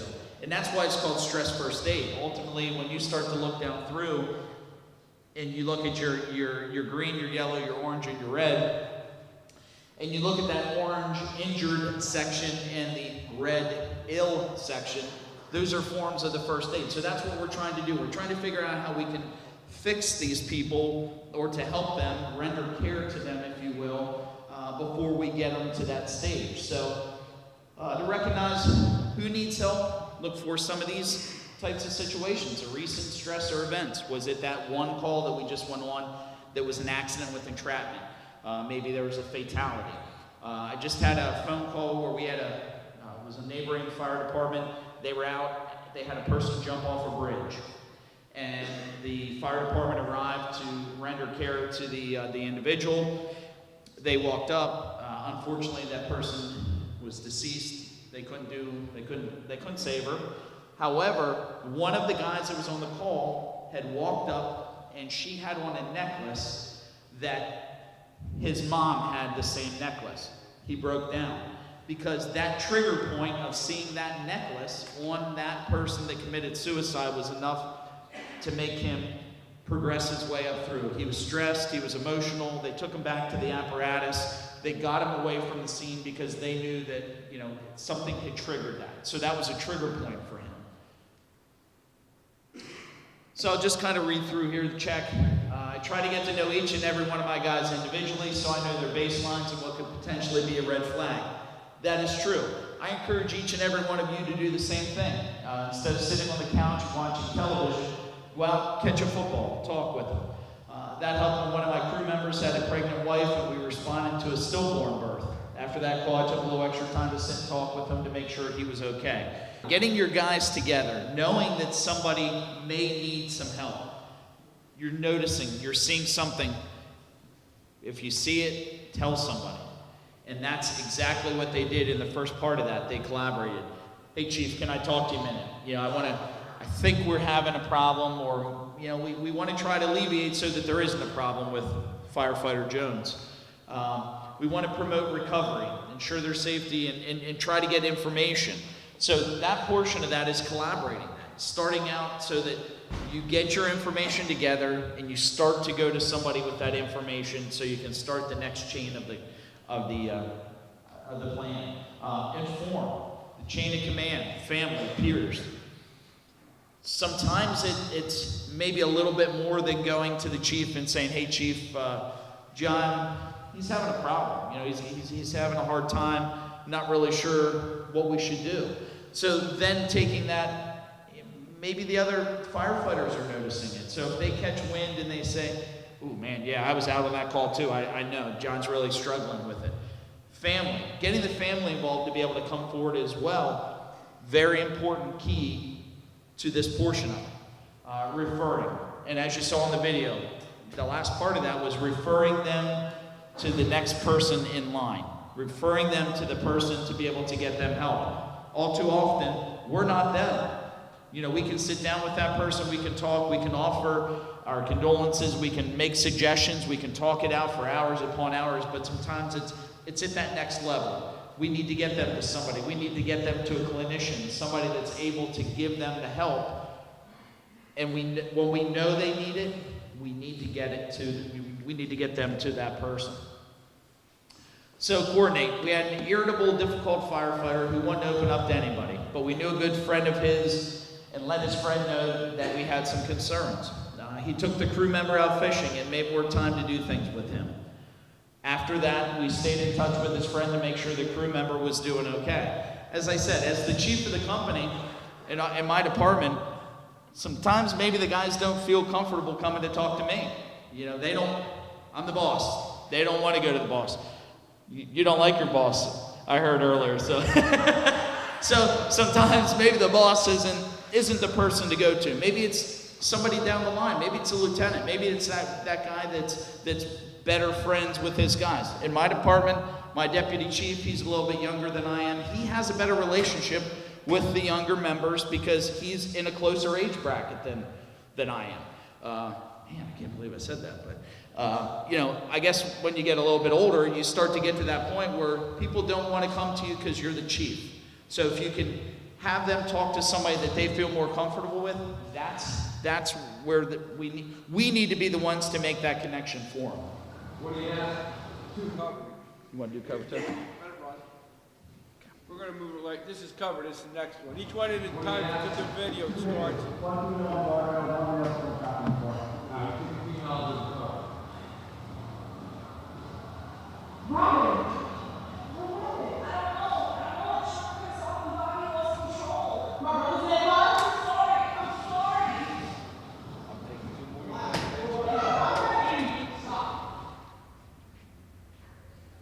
This, can you understand this? All right? It's my son is in that car. You want me to go there? So when we talk about it, you guys got to be the ones to stop me and take care of it. That's what covers. Let's stop that process. Let's move on and help the person out and stop them from having any more interaction or getting themselves more upset.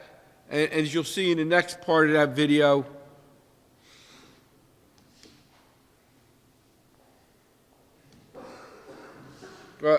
and what it shows in the next part of the video is, hey, listen, you can't do that. Brett and Jim are taking care of your brother. You got the best medics taking care of him. What do you need? And then she backs off a little bit and goes, all right, well, take me to the hospital. And I got to call my mother. Here's the phone, call your mother.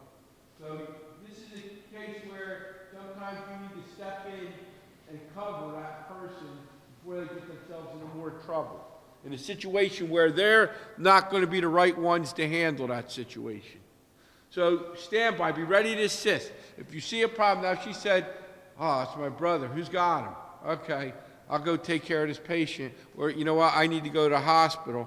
You could just be stand by, ready to assist. Again, what do we hear a lot? Watch and listen. Listen. Hold attention, all right? Keep their attention. Hey, what can I do for you? That's what they said. What can I do for you? How can I help you? What can I do? Keep them from thinking about their brother or sister or their family member. And be authoritative. He was, hey, you can't go there. I'm going to stop you. And a lot of times that makes a difference. I had a friend of mine whose son died in an ATV accident, and he wasn't going to go to the church for the funeral. So, Jimmy, we're going now. We're going to the funeral. And he could have kicked my ass pretty well. I said, Jim, we're going now. Took me 3 times and off we went because he understood that I took an authoritative stance and that I was right. Be warned, hey, you can't help this. This is not your gig. Somebody else is going to do this, and we're going to get you taken care of in the meantime. Protect and assist. He stopped him from getting in trouble, assisted, supported him. Protect and warn, all right? Make sure that if they're going to, others know so they don't hurt somebody else. Hey, they're pretty upset. He's 250 pounds, all muscle, and he's ready to fight. So beware. Let the other crew members, the other people know that there might be a problem so they're aware of it. Hey, the crew's doing the best they can for your brother. We're here to take care of you and help you. The crew's taking care of your brother. You know this game. We're all doing the best we can. And that's what the encouraged perception of safety is. Reduce that chaos. He takes it down a couple levels by being there, being present. Listen and communicate. Listen. Here, that listen thing happens a lot. Maybe if we all listen a little bit more in life, we do better.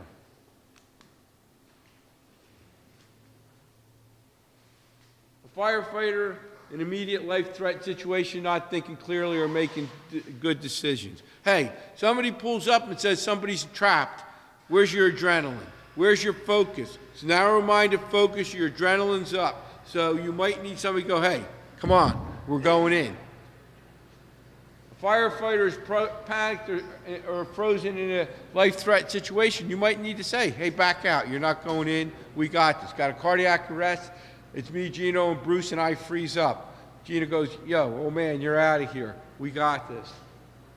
Firefighter feels guilty when he reports to work because his family is anxious and serious concerns about his safety following a line of duty death of a coworker. So you might not think of this, but when somebody dies in a line of duty and you were with them, people feel guilty. Family says, whoa, he died. I don't want you to die. And you're going to go to work? You're going to threaten your family? So sometimes that's a stressful thing. You say, hey, go home for the day. We'll take care of it. We'll talk tomorrow. But they definitely need to talk again. A firefighter is threatened to others. Yo, what's your problem, man? Come on, go sit down. Now, one thing I wouldn't do, if somebody threatened another firefighter, is send them home. Because never know, they go home, get a weapon, hurt somebody else. And EMT has expressed serious thoughts of suicide. We've heard that tonight. Cover them, be there, stay with them, help them, support them as much as you can.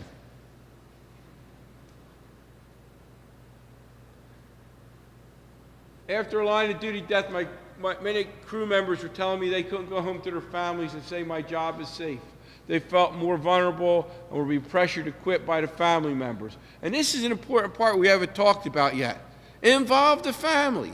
What I'd like if this class family members were here, understanding the stresses you go through all the time, how family life impacts your firefighter life and how firefighter life impacts your family life. They talked about it, they went through the situation, everybody felt better, and they went back to work. Slow down, what you did. Aaron and Tina are going to take care of your brother.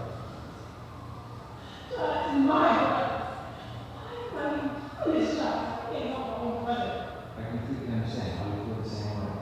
Aaron and Tina know that it's your brother. So you know that he's in your hands. You would tell me the same thing if the situation was reversed, right? Yes, but you trust Aaron and Tina, right? Let's see who's not okay now. Now, what can you do now?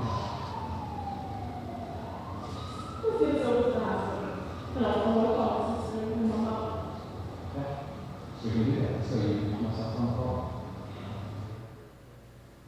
So I took myself part way into comm anyway. But you see that happens all the time. Are you guys ready? You can do that. But you also need to know, if you're that person, if you're that young lady, that you've got to know that's how the rest of your crew is going to treat you. They're going to go, yo, you can't go, they're taking care of you, we're going to support you. So understand that, expect that. If that's your family member, this is what they're going to do to you, and you got to expect, you know they're doing it for the right reason. Calm, quiet, you want to stop physical exertion, you want to lower it. Although, I would say when there's certain times when you got to burn it. Exercise, working out's good, not drinking, not caffeine. But in general, most of the times when you want to calm them, you got to get them quiet, stop physical exertion. They're real physically, whoa, hey, everything's passing them. So you think if somebody needs to be calm, we sit them in a group of 50 here, and we put them in the back room, quiet music, and turn the lights on. What are we going to do? Somebody needs to be calm. We're going to put them in that back room. With somebody, one person, and keep them calm. You know, turn the lights down.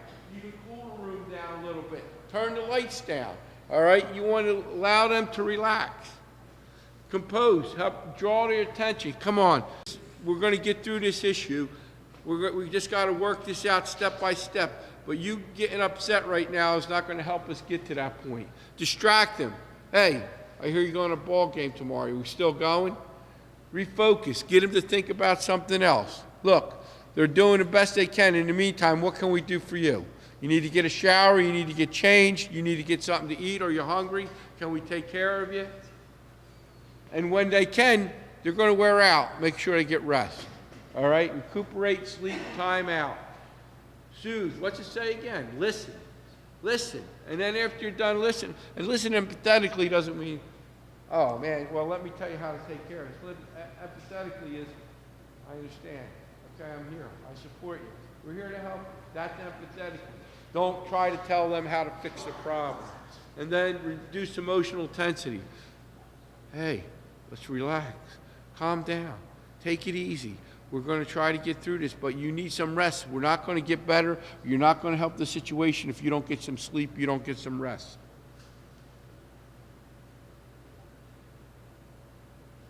This one here, the firefighter hurt her son, his Army sergeant deployed in Afghanistan, has been seriously injured. They're going to need that calm. You're going to need tape to get them relaxed, do the things we just discussed. An EMT in a multiple vehicle crash is talking too fast and not reacting. Yo, slow down, relax. Here's what we got to do. If they can't be there, sometimes you got to take people off the scene. You can't have people that are not going to be able to do the job. A medic punches his locker and he yelled because he has just returned from a call in which an infant has died. Hey, that really sucks, dude. It really does. Let's go sit down and talk about that. That really is terrible. But you know what? Knowing the type of medic you are, I know you did all you can for that kid. So, I think we'll see the example in a minute of them working on some stuff.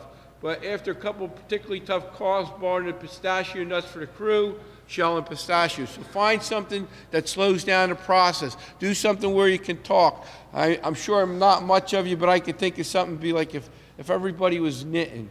It'd be like, yeah, that's kind of relaxing, that's slow. My point is, it's something that slows down the process, takes your voices down, and you're keeping busy. Keeping your hands busy doing something else with your mind. After a line of duty death, we made sure the memorial activities. I'm part of the New Jersey Last Team. I've helped plan at least 10 line of duty death funerals in the last 4 years. One of the first things I do is try to get them all engaged in taking care of the apparatus, getting them ready, getting uniforms ready.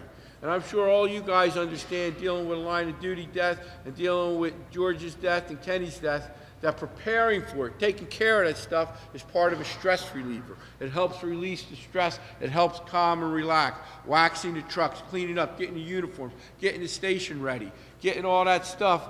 That's part of the healing process. And I never tell them that before as we're planning for the funeral, but I tell them all that after the funeral. We do an after-action review.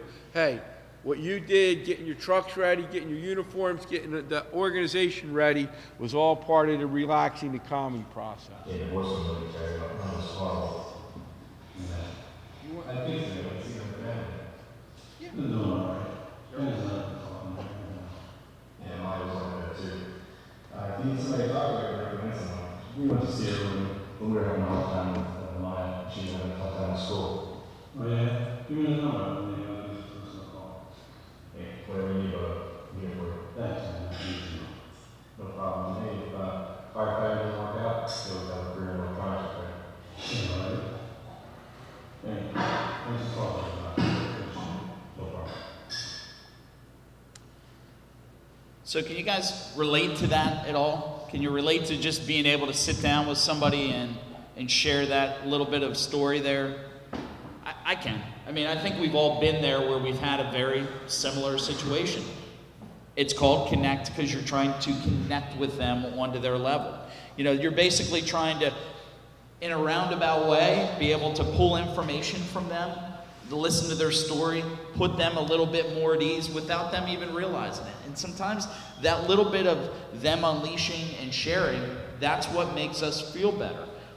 You know, we talk about the SISM teams and talk about having the people to come out when we have a bad day, to be able to sit down with them and to talk, share our stories and share what happened on the call. And it's okay. It's okay to sit down and cry and unload on them because, one, that's what they're there for. You know, I think the general perception here is, look, we're firemen. We're strong people. But sometimes we need help too. You know, sometimes we need to be able to reach out to somebody and say, look, help us. Let me make the connection with somebody to be able to sit down with them and just say, man, I had a bad call or I had a bad day. You know, sometimes it's not even an incident that we respond to it. Sometimes it's just those personal things that we have going on in our life. You know, you were just sharing earlier about, you know, you work early, you work till late, you know, every day. That in itself is it's a struggle to get through. The working a couple jobs to be able to try to make ends meet, especially in our profession of firefighting and EMS. Yeah, certainly we're not in the EMS field, we're not the highest paid people, you know, that's for sure. That's why people are working 3 jobs to be able to pay their bills. So we all have our own stories in some aspect or another. So here's a story, here's how they're making that connection. So the actions of connect, to be with somebody. Sometimes that just being with somebody makes the difference, being there. And sometimes we sit back and say, man, I just wish I would have had that opportunity to be there with them, to be able to listen to what they had to say, to be able to listen to their story, to be able to hear what was going on. So connecting with them and being able to hear. Maintaining a presence with them. Hey, brother, I'm here for you. If you need anything, give me a call. You know what? We have a pool table in our firehouse. Somebody's staying for an extra couple hours just to hang out and talk to that person that maybe had a bad day. That goes a long way. I've done it. I've also the next day gotten a phone call where the person said, man, thanks a lot for being there. Just that little bit of reaching out, connecting with them. If you're going to sit down with them, listen to them. Eye contact with them. Listen to them, listen to them, listen to them. Don't get on your cell phone and say, what was that? They're reaching out to you for a reason. They want you to listen. Be that friend and listen to them. Unfortunately, the world of social media, we get wrapped up in Facebook and we're too concerned about what's going on there that we are actually listening to what the needs are of our brothers and sisters. Be empathetic. Accept what they have to say. You may not agree with it. Sometimes, trust me, in the fire service, how many times do we come back and go, is he really mad about that? Is he really upset about that? We're all different in our own ways. How we deal with grief, we deal with it differently. So being able to connect with the person, sit there, listen to them, and sometimes we just have to say, okay, I understand where you're coming from. Promote the connection. And trust in the others. Don't hesitate. In the little video clip earlier, they didn't bring in other people, but sometimes, if we're having a conversation and you say, or maybe that person will say to us, man, Jerry, he was on that call with us. Jerry, how about that? We were on that call and they didn't flake out the hose line correctly, and I'm pretty stressed about it. Well, sometimes just sitting down and listening and talking and bringing the group in to be able to share their stories and encourage contact with one another. It's okay. It's okay to be able to reach out. It's okay to make the phone call. It's okay to sit down with somebody to be able to ask for help. Reduce isolation. So, restore trust. I think that's probably one of the most important things there is to restore trust in the brotherhood. If I'm going to sit down with somebody and talk to them, the guy that's probably going to reach out to me is probably going to be a friend of mine. He's probably going to be somebody that entrusts me with their information. We had a situation in our fire department recently, and I sat down and spoke to one of my members in a confidential conversation. And the next day I found out he went out and told 5 other members the conversation that we had. So that's certainly not entrusting that relationship that we have with one another. Being able to sometimes in our positions as a fire chief or somebody that just is listening to somebody else, maybe that somebody that's coming to confide in us doesn't want anybody else to know. So when we go into that encourage contact with other portion, maybe we don't want to bring in other people. Maybe we just want to be that one to be able to sit down and talk to them and listen and hear what they have to say and kind of make our own decisions where we need to take that to. We need to decide, are they in the yellow? Are they in the orange? Are they in the red? Where are they? And then we need to push that through to be able to make sure that we're making them connect with the next person that they need to. So just a quick example of a need for connect. Young firefighter freezes during his first major working fire. Although only disabled for a few seconds, he feels ashamed and withdraws from all contact with the crew members. We've seen that, right? I mean, we've all been in the fire service long enough to be able to say, we go out to a fire and somebody goes, oh man, I got to the front door and I was scared. It was the first fire, I'm new, I'm 18, I can go right inside, and I didn't know what to do, I was scared. That's reality. That's one of the things that we deal with. A warehouse roof collapses during a fire, killing 4 firefighters. It's happened. It happens. Some department members feel the better coordination could have prevented at least a few of the deaths. Firefighters not involved in the fire avoid speaking or interacting with those who were involved. Unfortunately, the world of social media, everybody becomes the fire chief or the person that could tell you what you should have done better at that incident. And that happens. How many times do we call it they're doing the quarterback, you're sitting on the couch doing the quarterbacking. And it happens, you know, taking that opportunity to be able to sit down and review an incident, telling the guys, hey, let's talk about it. Hey, how's it going? Good. Just stopping by, checking in for everything else today. Good, glad you did it. Come on in, have a seat. So how you handling Pop? He's going great. She's got me making a list of positive things. She's got me tracking yoga. Not really my thing, but I'm giving it a shot. She got to breathe down, but that's really it. Don't worry about it. All takes a little bit of time to figure out what works best for you. You won't have to do it. Yeah, it takes a lot of it. It's been a rough ride, but it's really helping me out. Hey, no problem, brother. I'm glad to see you doing well. Looking forward to getting you back on the job. So how about you just pop in a week or two, come out of your building, and we'll see what we can do to get you back in shape. Great. You notice there, the lieutenant didn't rush him back, but he supported him. Hey, we want you back. Come on back. Get back here. But hey, when you're ready. He talked about competence. And because this is a short program, we don't have to talk about it, but talked about him doing yoga. Whether it's yoga or exercise or running or painting. Everybody, if you don't have them, if you haven't found them, start finding your stress relievers. Start finding the practices that'll help you relieve stress day to day. So it helps you get into some of these points. We're talking about stress first aid. The people already had a problem, and now we're trying to Band-Aid it. But like I said earlier, we need to talk about prevention also, and they talked about it a little here. But again, in competence, you saw that, hey, how you doing? We'll get you back, looking for it. He's supporting him. Come on, we want you back, but you also let us know when you're ready.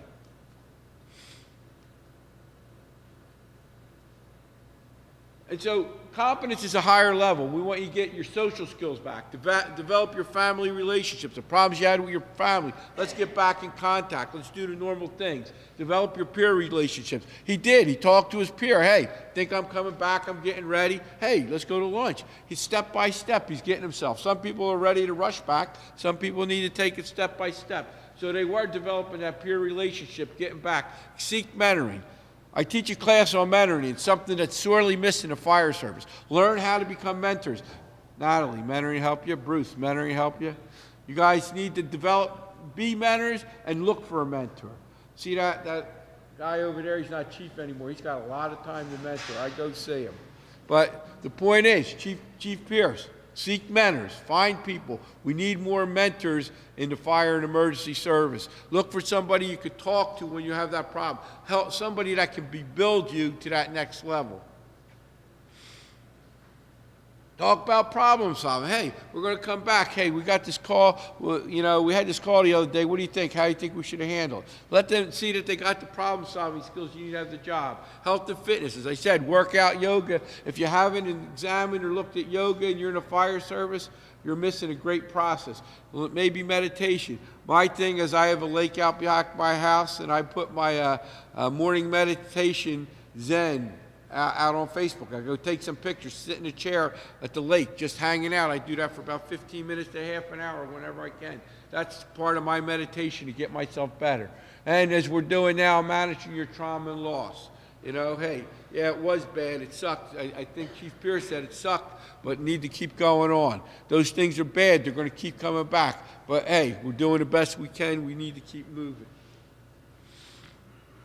The areas you need for competence is lack of experience or training. So a lot of times problems are because we didn't train, we didn't have proper process. Operational challenges are new. We come up to something we've never dealt before and we had a problem with it. Unprepared for emotional impact. So somebody just died in a line of duty, and not in a line of duty, died in a fire, and we thought we could have saved him, and we didn't think we were going to have that problem getting in and making a rescue. Stress creates loss of skills. So when you get stressed, as I said earlier, you can't do the things you normally do.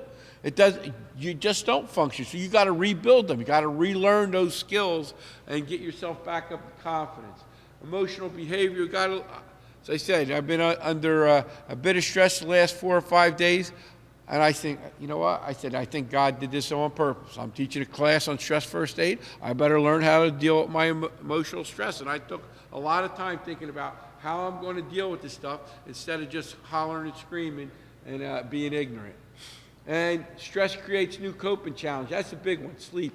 People with stress have a hard time sleeping. You need to find out and relax. You need to have soothing music, darken the lights. You need to have blinds, but you need to find out. This stuff doesn't happen. Not a lot of stuff isn't easy. You actually have to work at doing it. It doesn't say, well, I just want to do it. I want to get better. It just doesn't happen that way. You got to work at getting better. Difficulty maintaining an emotional even keel. You're up and down. Hey, you know what? I got to work at getting better, staying on the same level. I got to move on.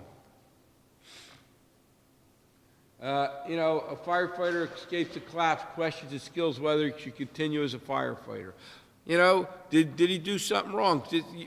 These are ones where you talk about the after action. Hey, what'd you do? How'd it go? Nay, it wasn't your fault. The way you assessed the building, you used the tick, you did the whole thing. It wasn't your fault. It was one of those things. Okay, you did something wrong. Well, let's train. Let's get better. Let's not let that happen again. Let's go over it. Let's figure out how to get better. Let's do research. Let's learn how there's better ways to do things. This happens especially in EMS. We just get warned. You know what? That person needs a break. They need just to chill. They got to stop working 5 jobs, 120 hours a week. They just need to take a break. Chief who loses a firefighter becomes hesitant about sending subordinates.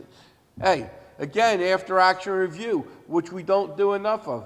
What went right, what went wrong? How can we improve it? Chief, you can't just say no. You got to learn how to either A, be a better chief, improve yourself, or pass the job on to somebody else.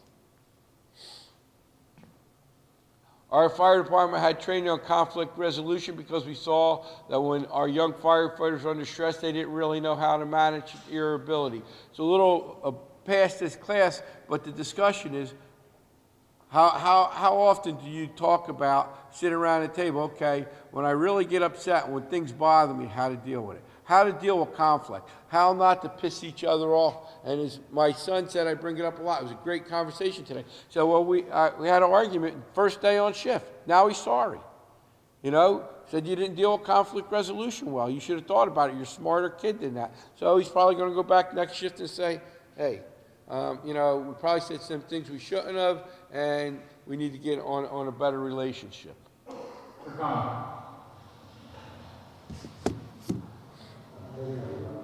When they say AAR, they're talking about after action review. I know we have stuff on the learning network about it. So we're going to walk through the offices together. I feel like we have some stuff to talk about after this AAR. I don't know, that call brought up a lot of emotions for everyone this whole time. He touched a lot of wall nerves. I noticed that. Not likely to be so quiet in the AAR. I don't know what to say. I've been second guessing all decisions I made since leaving the fire around, good, bad, maybe the decisions I made could prevent Tom from getting hurt. You know what, I used to think like that also, but we've analyzed this a lot and made a lot of positive procedural changes, and I'm feeling better about it. So if the situation was reversed, would you want him to feel that way? No, I will not. Do me a favor, don't keep it all on your shoulders. I know it's not that easy to let him go the feeling that you could have done something different. Don't beat yourself up on this, come talk to me. I will, but that's just not me. It's other people in Loma talking about the same problems on my own. And let's keep at it. I agree. I'm going to take some of the issues identified during the after review and work on them. I think this is I know it's an important one, because the guy there that said, I have some self-doubt about what I said. We don't go, hey dude, we're here to support you. Let's work through this. Maybe you did screw up, but we're going to train. What do? You go in the back room or another place, and we all do it and go, boy, he's an ass. He had no idea. He shouldn't have been in front of that fire. He shouldn't have been charged. We need to be supportive because we all make mistakes. We all have problems when things don't go right. So this is when you need to talk. And the after-action review is going over the incident in an objective way, not talking about the people, talking about the processes and what right and what wrong and how we can improve for the next time.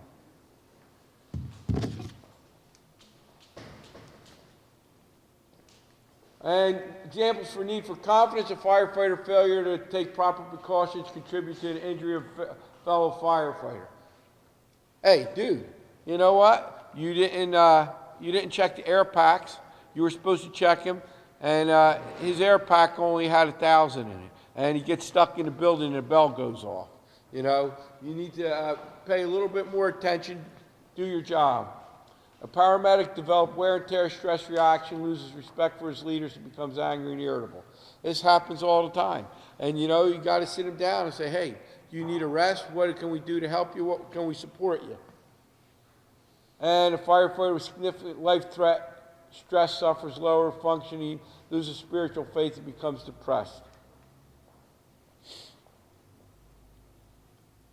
And here's the important thing, we talked about it already. People die, get hurt, buildings burn down, and if we did the best we can, we can't blame ourselves or the other people that were there if we did the best we can. If we did the best we can, if we train, we have good policies, we train again, we review our calls, we continue to make improvements, then we can't beat each other up. All right? You need to be there and be supportive of each other and say, okay, well, what can we find that we can improve? And again, it's not about the people, it's about the process. We too much in emergency services blame the people. What was the process that went wrong? Straighten the process, you'll straighten the people out. And like I said, the after action review, I would hope you would download the card. It's a little card on the Everyone Goes Home for after action review. It asks you 5 questions of how to do it, and it should be done on almost every incident. Tony, there's actually over on the table, there's a stack of them if you guys Awesome. grab some before you go. Awesome. A firefighter roof collapsed and a firefighter fell to his death. 10 or 12 people felt responsible, so I got them in a room for after action review. The ground rules, they had to keep it what they saw and did at the scene and to keep emotions out of it. Through the discussion, they were able to see they weren't responsible. As I said that, facts, go over the facts. It's the process, not the people. Go through it, and if something did go wrong, as bad as that is, all you can do is improve it for the next time. All you can do is do better for the next time. And it's reframing it. A traumatic event is like a tattoo. It hurts. I'll be with you, but what we all try to do. When we have a bad incident, we did something bad, what can we do to make it better for the community we serve, for the fire department, for the people we work with? What can we do to make it better? If we screw up, our whole thought process is, what can we do? When you go to make an improvement, you will find the stress goes down substantially. When you say, you know what, I did screw up, and you work to make yourself better, you will find you'll feel it. You'll feel your stress go down because I did something to improve on a bad situation. So as we talked about this earlier, check, approach, decide which is most needed, depending where they are in the continuum of stress, which tools you need, where they may be there. And when you are past the tools, or you don't think you have the tools, or you just think they might need help, call the hotline. And Nicole's going to get up in a second. Go to the resources that they have to do the job. And before well, let me finish this. Right. Oh, we already know it's a 12-hour shift. Here, yeah, and it's all, but I'll give you, we do, and it's not, and again, it was just about firefighters. We do things we don't because the industry almost requires us to do it. And until EMTs, paramedics just say, hey, I'm not working 2 or 3 jobs. I'm going to go work at Walmart, Kmart, where I make more money, become a cop, a dispatcher, and they don't do it, EMS organizations will change. But I got a lot of, I'll talk to you about it later, but I got a lot of personal reasons doing this for 36 years. Why it doesn't bother me right now, I'm retired. So when I come to work 30 hours, I haven't worked somewhere else. And then I get to hug Gino at night, and life's good. But honestly, the situation is that the system sucks. That's a whole other discussion I'll be glad to have with you after here. But the right answer is 12 hours. There's a lot of science on sleep deprivation and fire and EMS. And a lot of places have actually changed their shifts from 24s to 12s. Stress is a continuum. As you saw, we showed you the continuum. You could start here, go there. You could go, I was talking to Jackie earlier, you could go from that yellow to red in 2 seconds. So you need to be aware of it. You can jump steps. You need to see where people are. As it said earlier, get to know your people. Talk to them. People that when a new member joins, how many people go, hey dude, let's sit down. I want to learn a little bit about you. I got to admit, in my volunteer department, I keep going in there. Who are these kids? Well, I've taken my time to the ones that I've met. Who are you? Lucas, what do you do? Hey, I work at curtains. Well, when I go to curtains next time, Lucas, I want my table clean before the rest. I'm just teasing. But the point is, I got to know them. So are you taking that time, and you older guys, you mentoring? That's what it is. You need to know, you get to know them because you'll know where they are, and I bring that up because you'll know where they're in the stress continuum. You'll know what things are triggers for them. Because as I said earlier, different people have different triggers. Different people can take different levels of stress. You need to know where they are. Good leaders, mentor, and peers are best medicine. Our best thing, I tell everybody when I go to line of duty, death, fire, the best thing you guys can do is sit down around the table and talk about that person, about all the positives they did in the fire department. Talk about what you're going to do to honor them. And 9 times out of 10, that does the job. So, and that's just the line of duty death. But my point is, you're your best support system. Get to know your people, let them know, let them feel comfortable. They don't have to have a stigma. Let them know they can come talk to you. They can talk to any of you, and you're going to support them. It doesn't have to be in this department. It could be 53 people talking to 10, and 11's talking to 143. It doesn't. Know that you're a family within the whole fire and emergency services, dispatchers, police, and each other can help each other. One size, as I said many, many times, does not fit all. If you say something, Todd said it, do something. If you see something, do something. Say, hey, dude, you don't look right. Well, I'm fine. You're not. Enjoy. This is all matters, man. She says she's fine, I'm not. Man, you talk to her if you're a supervisor, and you get her out, right? You got to do the right thing for the right reason. And you got to take... You can't help anybody else if you can't take care of yourself. If you're not taken care of, you become a hindrance, you become a liability. I was taught in the fire service, I'm number one. Why? Not because it's about me, because I can't, it's about you all. I can't take care of you or help somebody if I can't take care of myself. So when you all get, and we all get it, I ain't got time for me because I got to be here for Kenny. I got to be here for George. I got to be here for Nicole. I can't be there for them if I don't take care of myself. Especially you younger guys, start thinking about taking care of yourself first. Not talking about selfish, but you got to be mentally, hey, we got another drill. I need you to help. You helped for the last 12. Dude, I need to relax. I need to chill. We need to clean the trucks. I've been here for the last 10, and I'm not saying shirk your duties, but you need to know when you got to the point that you need a break. You got to be able to know how to take care of yourself. That hopefully should be it. Resources, we have them on the table. We have more. I'm going to leave my cards. Brendan, Dave's here. You can get the information. But what I want to ask you, anybody feel this is beyond them to do any of this? Any of this stuff that we really don't already do today, that we just need to connect the dots and do in a little bit more organized manner? Yes, no? Do you think we can probably take care of 90% of our problems? We can't take care of all of them. Sometimes George and Kenny need help. They need to go to the next level. But I think, well, I don't think, I know, in most cases, we all can help each other to get through most of the times and be able to fix those wounds with just Band-Aids instead of sutures and be able to go on and serve our communities appropriately. With that, I'm going to turn it over to Nicole. You guys have been a great group. Thanks. I'm going to take 1 minute. I'm going to take 1 minute to just ask that everybody clear out the pile of flyers for the first responder peer support line. I don't know if I mentioned it before, but it is also confidential, the line. So keep that in mind if you're calling for yourself or encouraging someone else to call. If this situation rises above this, stress first aid and peer support and the peer support line, what we've learned through the development of this line is that there are plenty of providers out there, individual therapists, that are willing, able, comfortable, competent to work with first responders. We know that a lot of folks are working multiple jobs, may not have insurance, so we asked, are they willing to do some sessions pro bono?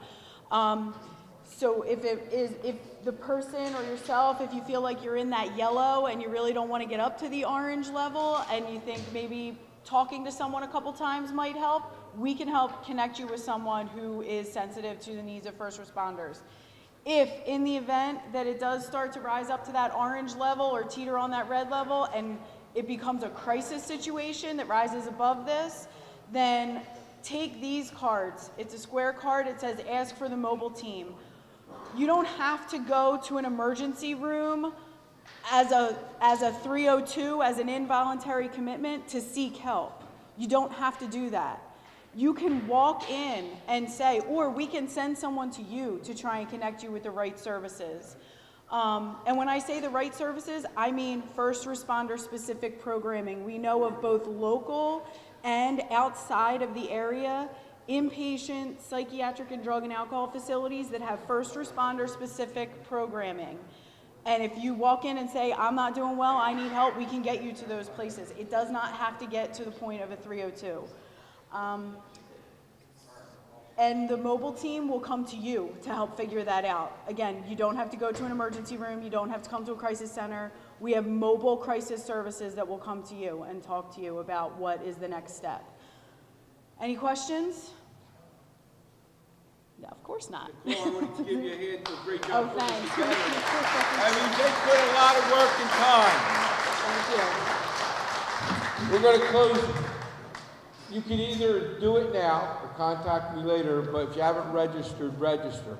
One of the things I do, besides getting you a certificate, is I'm going to give you access to a Dropbox account that a lot of this stuff on paper, you'll be able to get it electronically to use it whenever you want. So if you haven't signed up, please go sign up over there. If you can't do it now, I'll give you the link and you can get to it later. Hopefully this went well. If you liked it, tell everybody else. If you didn't, let us know how we can improve.